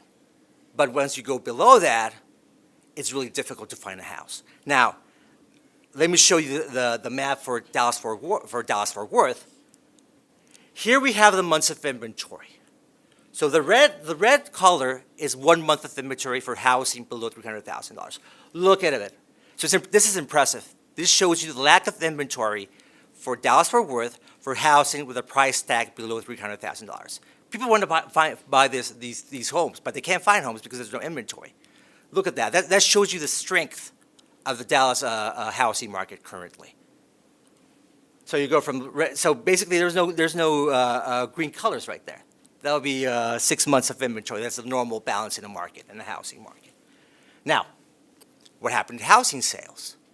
Since you can't find homes, people want the majority of people want homes that are priced below $300,000. Sales for homes have declined, right? The majority reason of this decline is because of they can't find a home below that price range. So look at this for Texas. If I did the same for Dallas-Fort Worth or Dallas, you would find this same relationship. So look at especially look at the homes for below $200,000. Well, you can't find them, right? Look at the sales; they've gone down consistently. The $300,000 are flat, but all of them basically have gone down. That pushed down home sales in the state of Texas last month. Now, going back to what I was mentioning here, if you look at the map of Dallas-Fort Worth, the percentage-wise of homes that are sold below a price tag of $300,000, look at the green light. It shows you that the majority of sales are that price range, right? All over the Dallas-Fort Worth metropolitan area.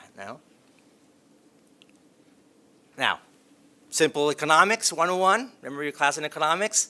Supply and demand. What happens when supply is constrained and you have a strong demand? Prices go up. And we've seen that recent price appreciation here in Dallas-Fort Worth and the rest of the state, right?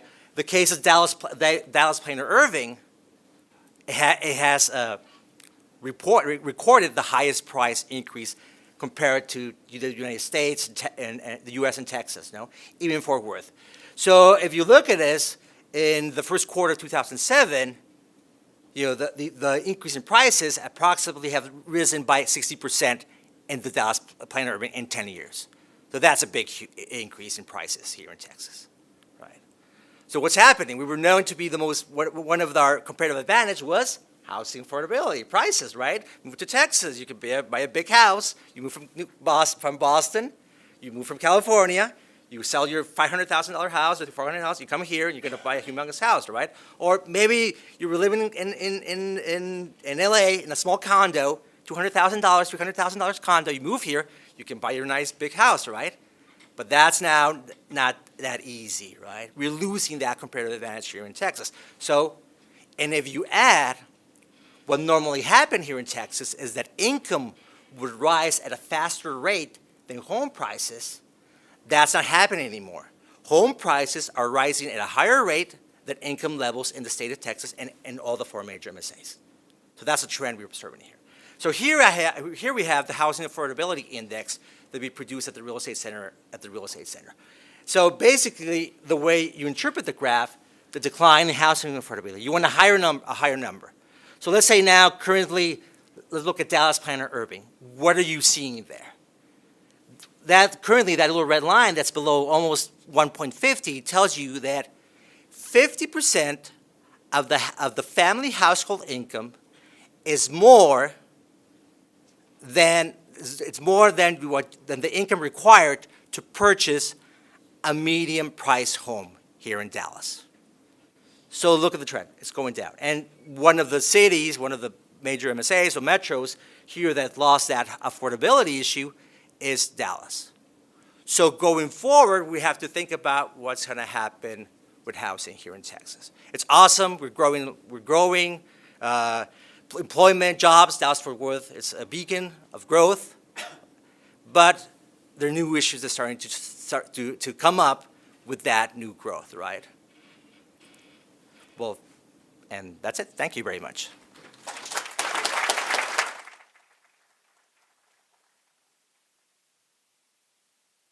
You all queuing up the, oh, there we go.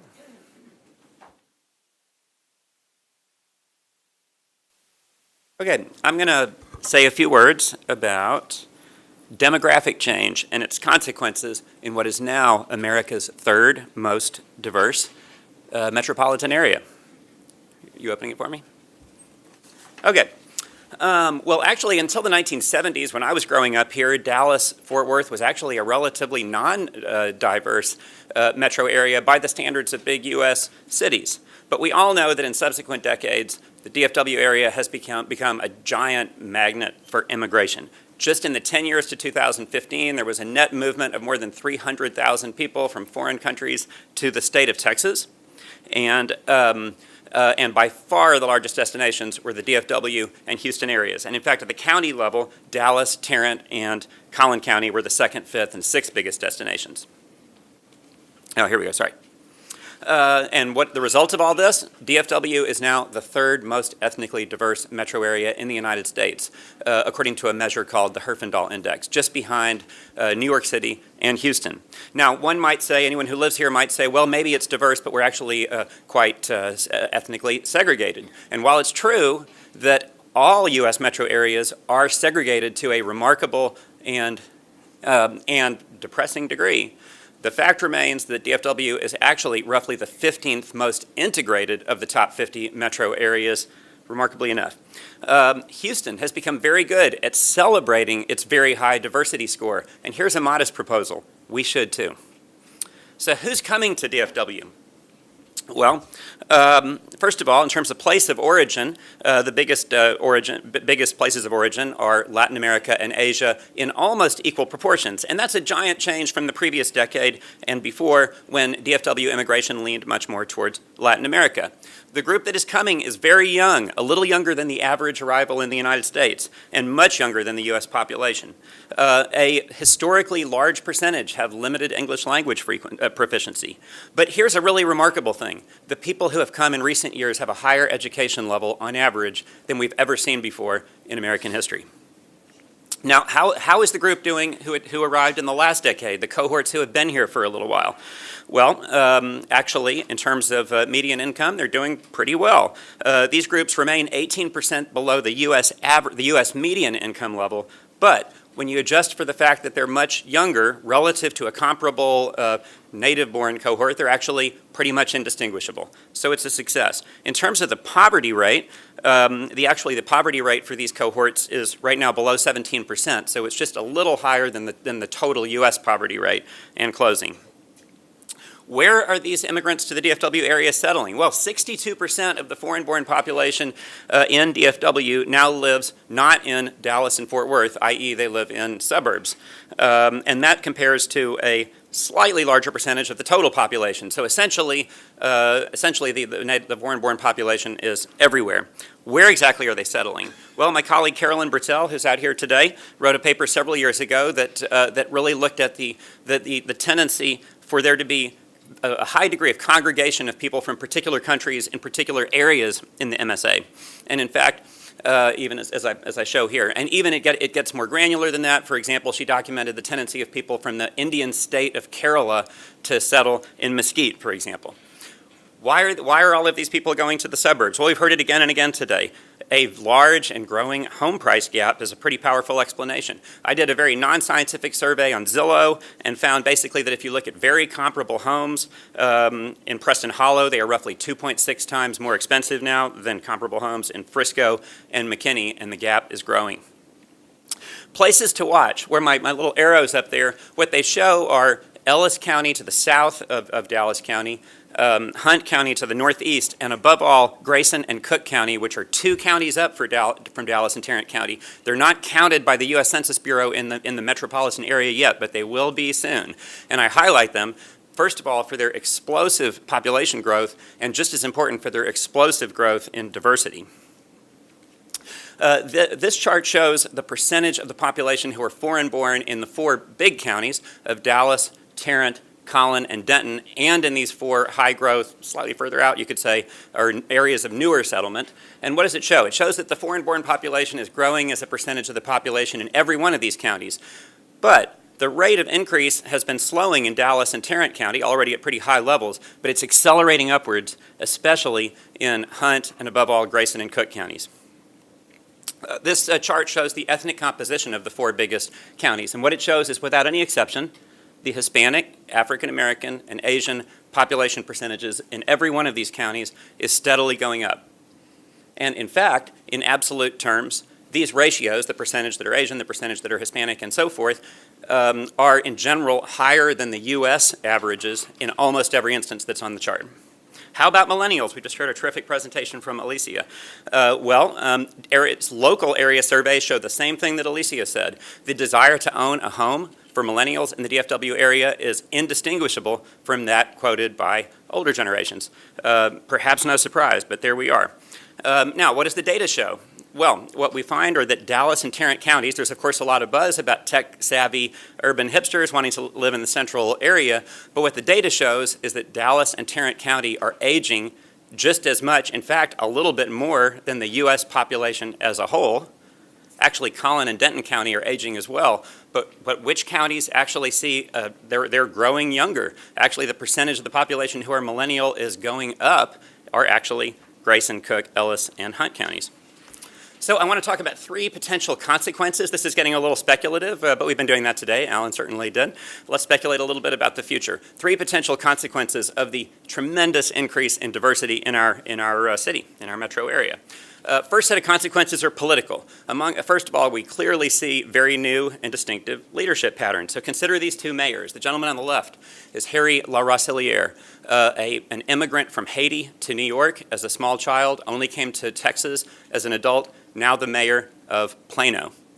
And consider on the right, my friend Joe Chow, an immigrant from Taiwan, now recently reelected as mayor of Addison. If we consider more general patterns, what do we find? What we see is that the whole area is becoming more blue. This chart shows the Republican vote share in presidential elections. There was a bump up when we had our own George W. Bush at the top of the ticket, but basically trending sharply down ever since. And what keeps Texas red is the idea that the rural and small town areas are now deeper red than ever. Second possible set of consequences, and some of them we've been talking about today, are governance or policy challenges, because the central city problems are spreading to the suburbs. So what we now find is of the roughly 5 million people in the metro area who don't live in Dallas County, 12% of them are now poor as defined by federal definitions. That's just below the U.S. poverty rate. Also, now we just passed a line, actually it was reported just this last June in the newspapers, that a majority of the people considered poor by the federal government in the United States and in DFW now live not in central cities nor in rural areas, but in suburbs. Persistent educational attainment gaps across ethnic lines are also following the diversity into the suburbs. Now, there's a body of literature in economics that finds that more diverse places can potentially encounter greater collective action challenges, solving problems together. I put a question mark here because this is hotly debated in the literature, but it's arguably borne out here. Within cities, what do we find? Not so long ago, the job of a suburban mayor in North Texas was basically economic development, period. What do we find now? In Plano, a great success story, we find increasingly acrimonious fights over zoning and school districting. And these collective action problems, if anything, are more pronounced across city lines. And we've been hearing about that, among other things, from Secretary Cisneros and Mayor Rawlings. So, for example, affordable housing. It's a really important point in this region that the places that are investing money in subsidized affordable housing are increasingly really far from the places with the fastest growth in labor demand. And similarly, indigent care. We increasingly have the issue that if, for example, there are low-income people really spread far over a huge area, increasingly coming to Parkland Hospital, that's a real significant economic challenge for the area. But there is good news. A third potential consequence is that there's also a body of research in economics that finds more diverse places are more creative, innovative, and entrepreneurial. For example, there's a new finding from some Yale economists that venture capital investments deliver higher returns in more diverse and integrated cities. Fascinating. What we're certainly finding, there's no question that we are seeing much greater creativity in terms of the reimagining of physical spaces in the North Texas suburbs. So we've had, for example, at least 17 significant high-density mixed-use centers in recent years. These places are increasingly walkable and green at the same time, and they're getting more and more interesting. I think it's really worth highlighting Legacy West, which is my picture up in the right-hand corner, which is just an enormous development that, for example, has one of only 2 of the new high-end Starbucks Reserve concepts. The other one is in Uptown Dallas, one of only 2 in the whole state of Texas. We have new experimental concepts from Barnes & Noble. We have the largest food hall in North Texas. We all know that the restaurant scene grows ever more interesting, not just in Dallas, but all over the metro area. But how about the fact that we have nationally prominent cricket tournaments going on in the northern suburbs. And we have the wildly successful and fast-growing Asia Fest in Plano. So everything that Alan predicted is going to happen is slowly actually happening in our region. Now, how about entrepreneurship? Dallas County is still by far the largest county, so not surprisingly we have the largest number of businesses. But if you consider the number of businesses per capita as a measure of entrepreneurship, what do we find? We find that the number of businesses per capita in Collin and Denton County is growing significantly faster than the comparable growth rate in Dallas or Tarrant counties, and while still lower, it's closing fast. We find that in computer-related businesses, Collin County is already well ahead in number of businesses per capita than Dallas or Tarrant. Information-related businesses, talk about a sort of last readout of the urban hipster class. We're talking about advertising, media, market research, things like that. Collin and Denton County are behind, but they're also closing fast here as well. What do we find at the level of the metropolitan area as a whole? Because as we grow more diverse, perhaps the literature would predict that we too will become more entrepreneurial. Well, the DFW area, if you look at it in national context, we're kind of an average performer in terms of the number of businesses per capita and also the growth rate. However, I'd put it to you that as we become more and more diverse, there really are very strong grounds for optimism about our future on this front, provided that we learn to embrace our diversity as a tremendous asset for the future. Thank you very much.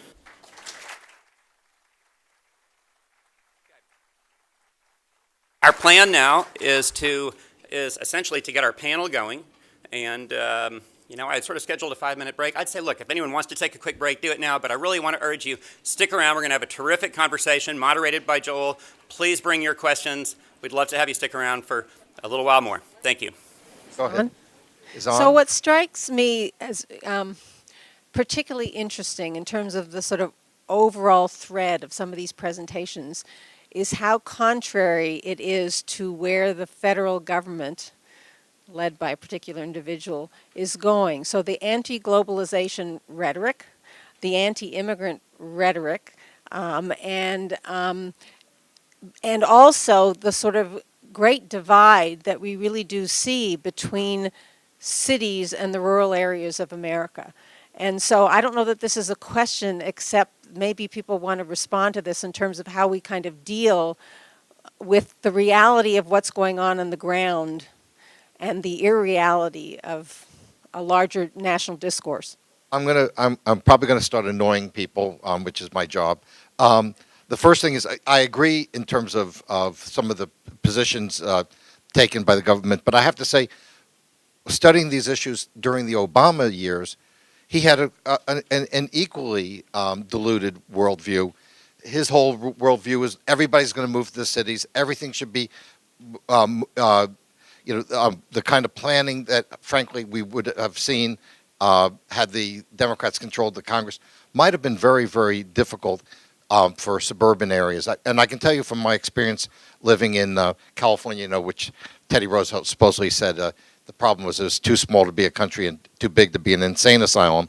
What we have in California is the kind of thing that President Obama was pushing, which was very sort of anti-suburban. And so what we find in California, and Ali, of course, has gone through this, been through the same experience when he lived there, has just raised the price of housing and been very, very difficult, particularly for minorities. So I'd like to get rid of both of those paradigms and come up with a more reasonable paradigm, which is to say, how do we facilitate upward mobility and how do we help people, as Alan talked about, the idea that people should have some sort of right to live where they want to live. I actually don't think about the city and the suburbs being different. I like to think about metropolitan areas. No, and I think, and that's exactly the way it should be. But the policies before were almost, and understandable. President Obama comes out of Chicago, he's in the academy, which is not exactly friendly to suburbia. President Trump, I don't know, comes from some bizarre planet that I have no idea where it's located. And what we'd like to do is say, our COU's idea is we should allow for local metropolitan areas and local communities to determine more, and the federal government should determine less. Because, you have a dysfunctional parent, you want to get rid of it. Well, if I could respond to that one just briefly. I think 20th century convulsions toward 21st century is being shown very well. In some ways, I think the nation state and the idea of nationalism that was built in the post-World War II is manifesting itself now in terms of reactions to what's going on.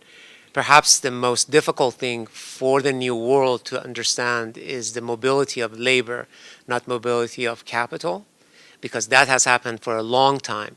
We have, if by measurements of capital movement, we have been global for a long time. By the measurements of labor movement, we are new at it. And the United States is not the only country to react to this new phenomena in the way that you're observing it. In Europe, we are seeing the same thing and the same reactions. Some regions of Italy would be completely dysfunctional without its immigrant population, and yet the federal government or the central government of Italy would not do the right thing until the cities within Italy decided that this would not work for them, and they created welcoming regions to be able to attract the labor that they needed. So I think we are thinking of that, we are in that in-between era, and you're going to see these convulsions here and there in terms of reaction to what's going on. But the future is already here, and we need to deal with it.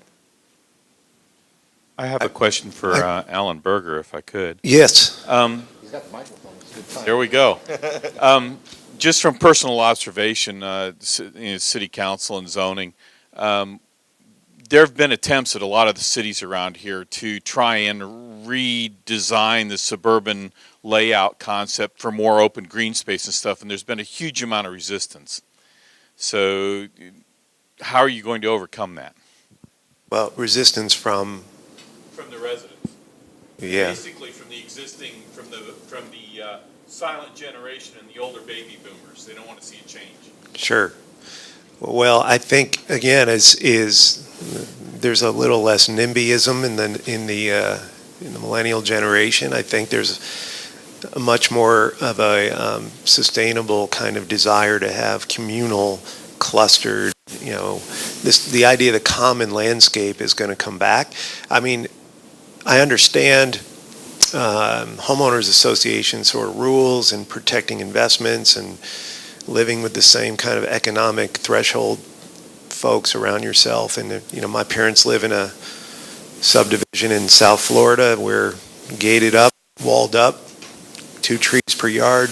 Don't put anything on your fence. I mean, so I think we'll have to get over some of the homeowners association kind of structuring of these developments if we want to reach any level of sustainability. Watersheds don't stop at the fence. You want to have urban flooding, then just, think about it that way. And in the end, we'll all end up paying for upgrading all these infrastructures if we don't start thinking about our backyards. I mean, that's really the simplest way to say it. But I do want to make one other comment about the previous question, which is an excellent question, because I've had a very difficult time getting out of bed these last 9 months or so, along with many of my colleagues. We don't even read the news anymore because we can't handle it at this point. So the people I hang around with are largely people that are interested in environmental protection. And I think one of the most alarming things are the reversal of environmental protections that are going to impact metro areas, not cities, but metro areas. Air quality we've made an enormous leap forward over the last 2 decades on air quality in urban areas. Now, air quality and particulates in particular, particulates have been linked to everything from lung cancer to premature death and now cardiac disease.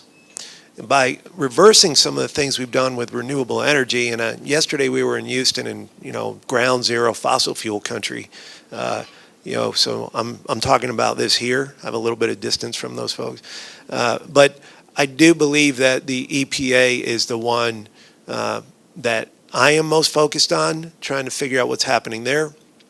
And the thing that allows me to kind of function almost normally is knowing that city mayors have not changed their position on climate change and are actively engaging the current administration's policies on this, and they're not changing because the city mayors are the ones going to have to pay for environmental damage, and the infrastructures that are going to go with that, they're going to be very costly to everyone. The mayors are all on board, as far as I know, in the largest metros in the U.S. They're not changing their plans, and so that makes me feel much better about some of the other kind of larger scale changes that are happening.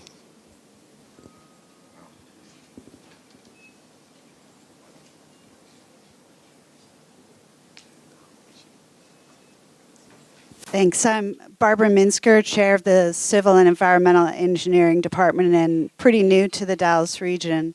And I want to thank Alan for those last comments because I was really surprised to hear so little about the environment from any of the speakers, a couple of passing mentions.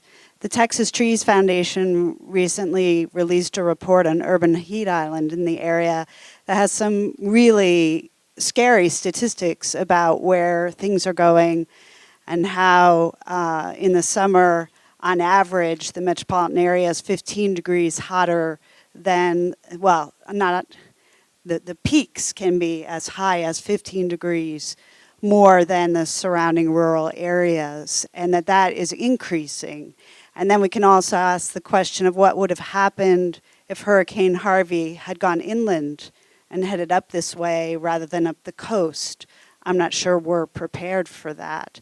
So the question of resilience to these climate changes, of how all our fantastic growth and development has led to massive amounts of pavement, new buildings that are increasing both flooding and heat.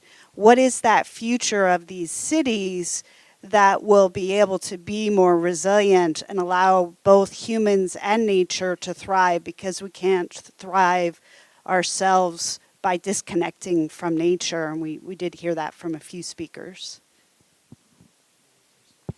So about 8 years ago or so, I did a piece that was not very popular, and that was exactly on the point that you raised. One of the major issues is that because the way it's been talked about, the areas around central part of the cities, is that they are environmentally not sustainable. When you think about heat islands, which is really an important topic, that's where you begin to see the beginning of the difference, that huge difference in terms of what role these regions play. And I think Alan's slide regarding energy also speaks to the fact that if we need to sort of think about these divisions differently now. And the heat island issue is not a new one. Heat island has been discussed and researched for a long, long time. And even when you think about it, the feedback from the air conditioning systems that are used for the big buildings itself increases the temperature as well. So beyond the pavement, there are other issues to deal with. So the research is there. The question is, where's the politics that deal with that issue and how we manage the information that goes around that issue? Otherwise, among the many topics that in environmental circles talked about, this is probably one of the older ones, and it still hasn't been sort of put into the political structures that it needs to be put. Alan, you want to? So I mean, I'm glad you asked that question, and thanks for being here today. Are any of your students here? No students here. So, oh, there are. Welcome, welcome. I just got back from Paris, and we're working with Paris on their resilience plan. We do a lot of resilience work. That seems to be the work coming in now for this urban center that I run at MIT. Resilience is the catch-all phrase now. So, by the way, if you use the word green and sustainable, basically doesn't mean anything. And it means everything. The next one is going to be resilience, which is quickly losing its definition because it's becoming everything. The city of Cambridge, where I spent all of my time, they're not, and it's a coastal city. They're not so worried about a tidal inundation with a nor'easter. They're worried about heat. Paris, their whole resilience plan is structured around heat. Nobody thinks about heat, really, with resilience. I do believe Sunbelt states should be really thinking about heat and how they're going to deal with that. The other issues of flooding and huge amounts of, much higher amounts of faster precipitation, these are also big issues that suburbs can help resolve through connecting up and absorbing as much as possible. But I will say this, though, that the smart growth advocates and those who want growth control need to look at other places that have done this. And the second you put growth control and green belts around Dallas, you're going to have a London which is exorbitant home prices. And London, in fact, now building houses in the green belt. The green belt's eroding out now because they're going to lose trees and carbon sequestration. And green belt's not a solution. You have to think of it as every single parcel has to be able to do as much as possible. And the link between suburban areas and urban flooding, and suburbia being the major cause of flooding in downtown core areas, simply is not true. Suburbs help with this problem. So we just need to design them to absorb more. And we reduce paving and have permeable paving and all the 1% changes. We have to do better in suburbia to help the overall watershed. The urban core is already done. It's lost. It's not absorbing anything. It's all paved. Biodiversity is impossible. We've got to go to the larger scale metro to solve these problems. So I hope the civil engineers, environmental engineers of the world will take that up as a challenge. Yeah, I actually think it's not entirely true that the urban core is paved over, because the low-income areas have a tremendous amount of vacant lands. And if we think about redeveloping those areas in a way that also promotes the green space that we need, imagine the quality of life that could happen there. Anybody else have a comment on this?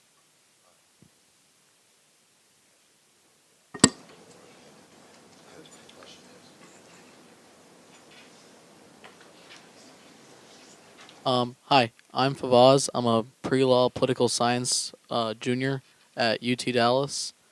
First of all, I just want to say this was a really cool presentation. I'm glad I came here.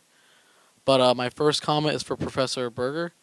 That future suburbia you presented, it seems like a fantasy land, but it's going to be incredible to see something like that in my lifetime. And I don't know, it seems kind of scary almost, just the technological enough to advances see we're it. looking at. And the second thing I just want to say is thank you to Alicia for talking about millennials. Obviously, I am one, and I didn't realize I was actually in the minority opinion of our generation on a lot of things until that presentation. But thank you.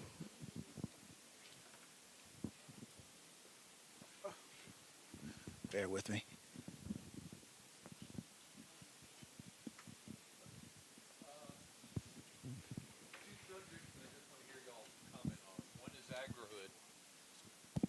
One is hoods, and the other is a comment about cities who improve their mass transit lower their poverty rates.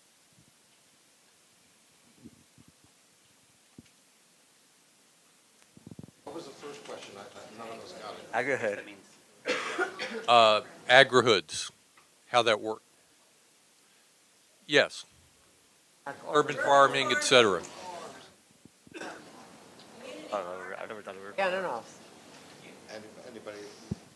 I've never done a Well, I can comment on it because we have quite a bit of those programs up in where I live.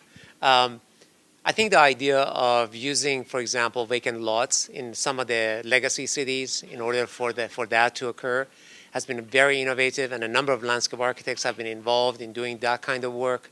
There has been a lot of conversations about repurposing land and repurposing buildings for that purpose, for the purpose of having urban farms.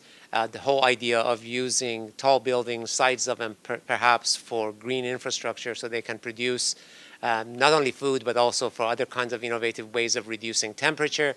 But overall, what that can do is really kind of a retrofit of the central part of the city and already the legacy buildings that we have received and the lots that we have. In terms of that kind of activity at a larger scale, it needs new places, right? So there's the whole idea of, is really urban farm only to the central city, or is it an urban farm when we talk about it extends itself out? Detroit is an example of a city that has done a lot of interior spaces of that, but there's external parts for that kind of activation as well. So there are opportunities there to sort of deal with what we have. The second question you talked about was the relationship between mass transit and reduction of poverty. Well, I think if nobody else wants to take that one on, I'll be happy to take it on.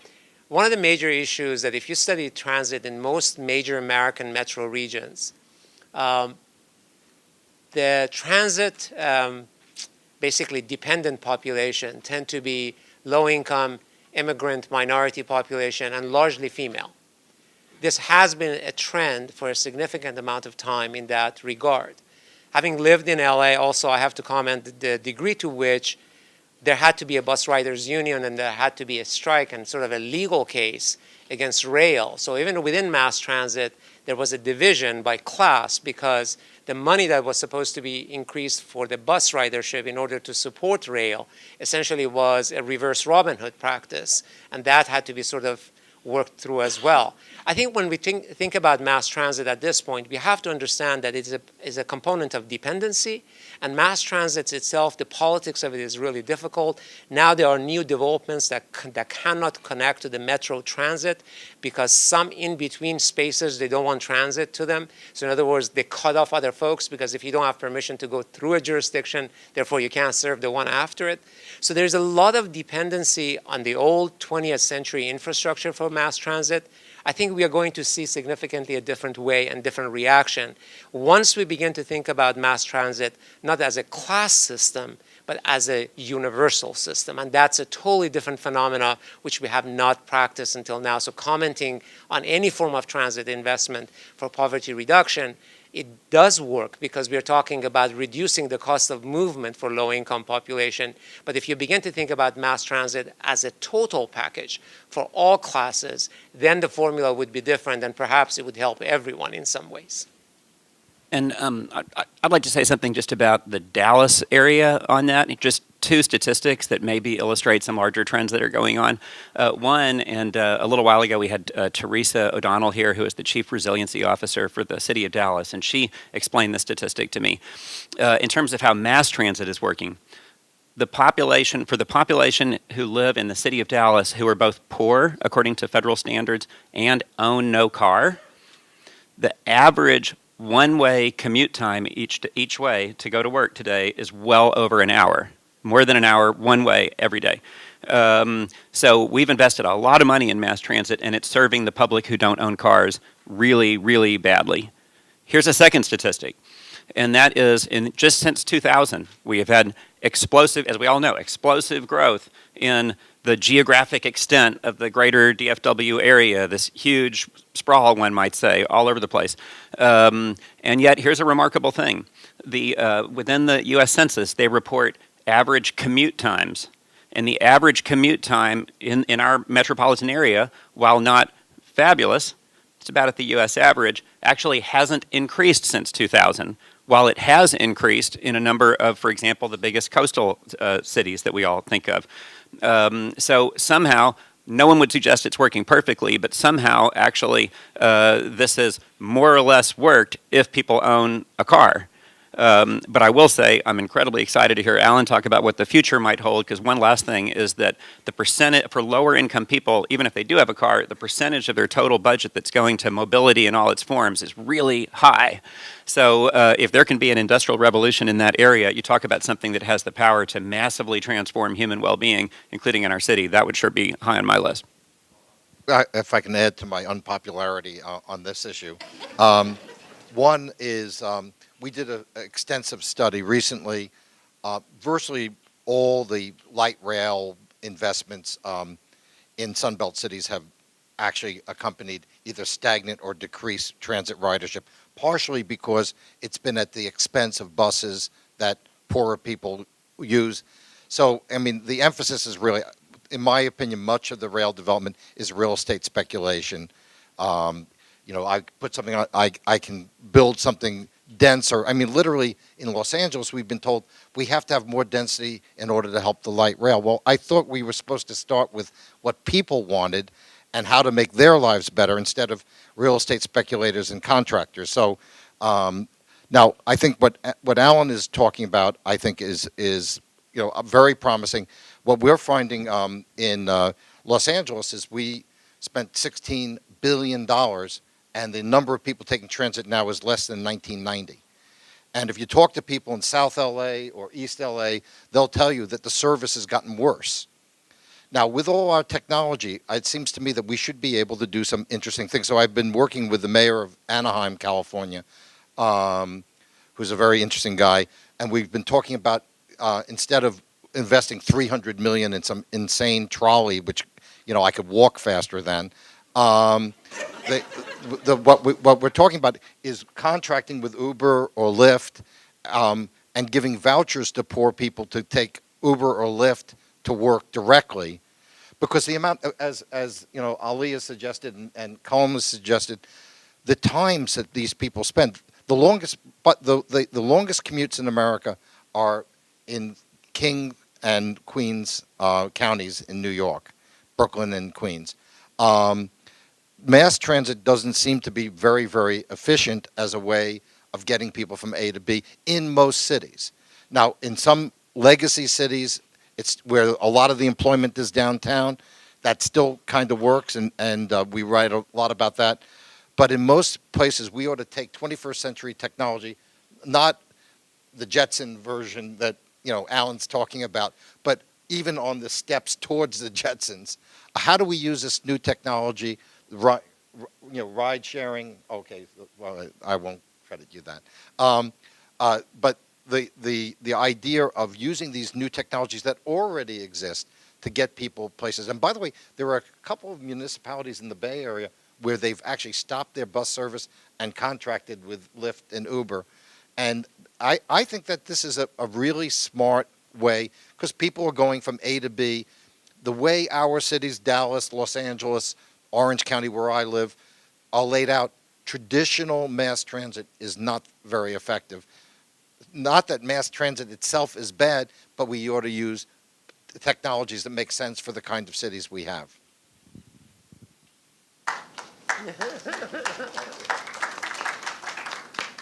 My question is about Vasavi with the City of Dallas. My question is about integration of technologies. So from Alan's presentation, where I can see my 10-month-old niece holding the iPhone, even though she doesn't know what she's doing, but zooming in, and my friend's dad, who is moving from 3,800 square feet to 1,200, where his real estate agent has to explain how to check online, how to sign online on these contracts. So we have two different generations right now with existing technology. Looking into Alan's future, we have a different generation. I will be old. I'm glad that millennials will take care of the parents. I'm so glad to hear that. But at the same time, I'm looking at three generations here where we are still facing the iPhone where 70, 80-year-old cannot use it or try to sell some things online. At the same time, 10-month-old trying to see what my sister is doing, capturing what she's doing, that's it. So in the future of Alan, how are we integrating three generations by the time? I'm hoping at least I will be alive, but I will be a senior.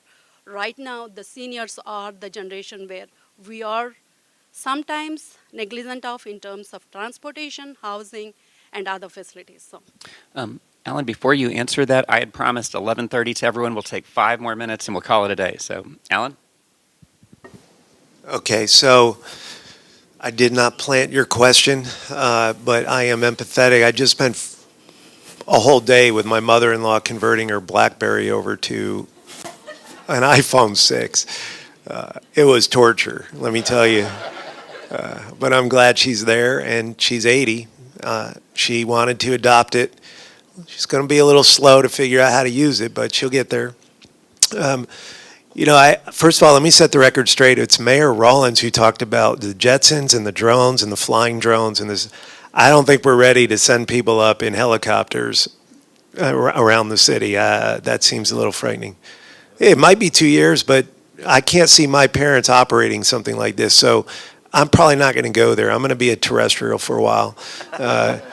But I think it's a great question, and there's a lot of really good people working on how to integrate what the tech guys call increased adoption rates and how different generations respond to these technologies. I'm sure, the faster adopters are going to be the younger folks, but there is going to be some pressure and I guess some probably growing pains in figuring out how to get our parents and some of our grandparents to kind of adopt these things. But I think there's good systems in place to help with that education. That's pretty much what I see from the inside, and I think there's a lot of good people working on it.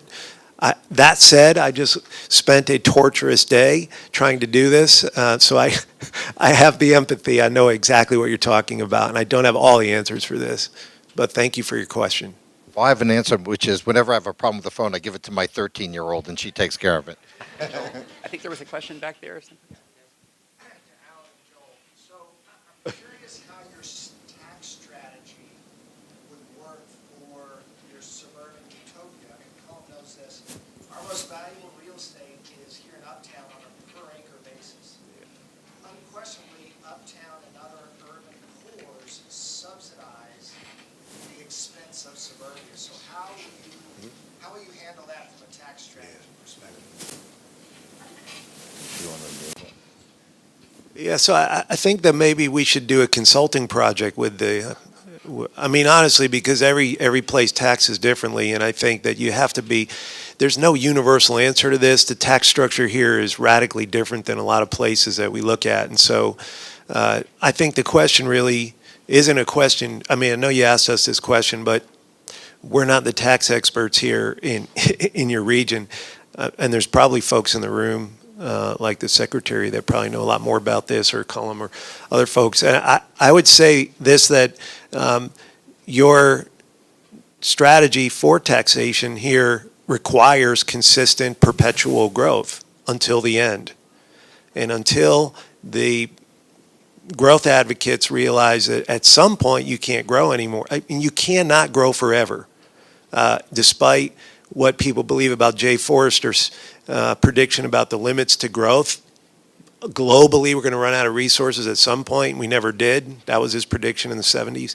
I think at some point we probably will, at least in really hot states where we have climate change impact very obvious and difficult to deal with. Something's going to have to break because you just can't grow forever. And so my prediction is the tax structure is going to change. It's going to have to change because ultimately you're going to realize you cannot continue to just grow forever as your big catalytic kind of money generator. That's my prediction. But I think, again, it needs to be looked at specifically in this context with some good people to figure that out. What is the next way to do it? Thank you. Well, thank you to all of you. This has really been informative, and I actually have an immediate, urgent question that would be for any of the panelists and also who's left in the audience who might have some background or expertise or leads. So I'm on faculty here at SMU, but I'm at the program due to a 20-year voluntary project in refugee advocacy as founder of the Committee on Refugees and our volunteer guide to the refugee agencies in Dallas-Fort Worth with the Dallas United Nations Association. And there has been an increasingly rapid gentrification of Vickery Meadow and other neighborhoods where our refugees are usually resettled. And it's become so critical that we are scrambling on behalf of the resettlement agencies that I volunteer for. We're scrambling to find any low-cost, safe, on public transportation so that they can get to work. And this is really almost impossible to find. It's cheap housing in the range of $500 to $1,000 or $1,200 for singles, couples, up to larger families. And it's relatively short term because refugees do become self-sufficient rather quickly, and they move out of these neighborhoods. They buy homes, they start businesses, and employ others. But for that period of several months that they are getting on their feet, they have to have a safe, affordable place to live with transportation to their case managers and resettlement agencies. So I have called every property manager and real estate friend that I have in the Metroplex, but it hasn't really led yet to identifying specific properties that are possibly available or landlords and owners that would be willing to give enough of a discount and still make a living themselves that refugees and asylum seekers, immigrants, and other low-income people can afford to live. So, and this would require follow-up. So if anyone is interested, my name is Linda Abramson Evans. I do have copies of a volunteer guide, which is better online. It's dfwrefugeeguide.org. dfwrefugeeguide.org, and it has all the agencies and their contact information, as well as my contact. So I really appreciate any brainstorming and leads or connections that anybody might have. Thank you so much. Well, Linda, that's a gigantic issue, and thank you for raising it. I'm going to suggest that we're out of time, but we all need to be talking to you about that. Certainly affordable housing for refugees and for everyone else who's struggling to afford a home is a defining issue of our time, I would argue. At this moment, let me say we are very grateful to everyone for attending and for all of you who stuck around for this interesting conversation. We're grateful very much to our sponsors. Thank you very much, Texas Association of Realtors and TREC. And on that basis, I think we're adjourned. Thank you very much.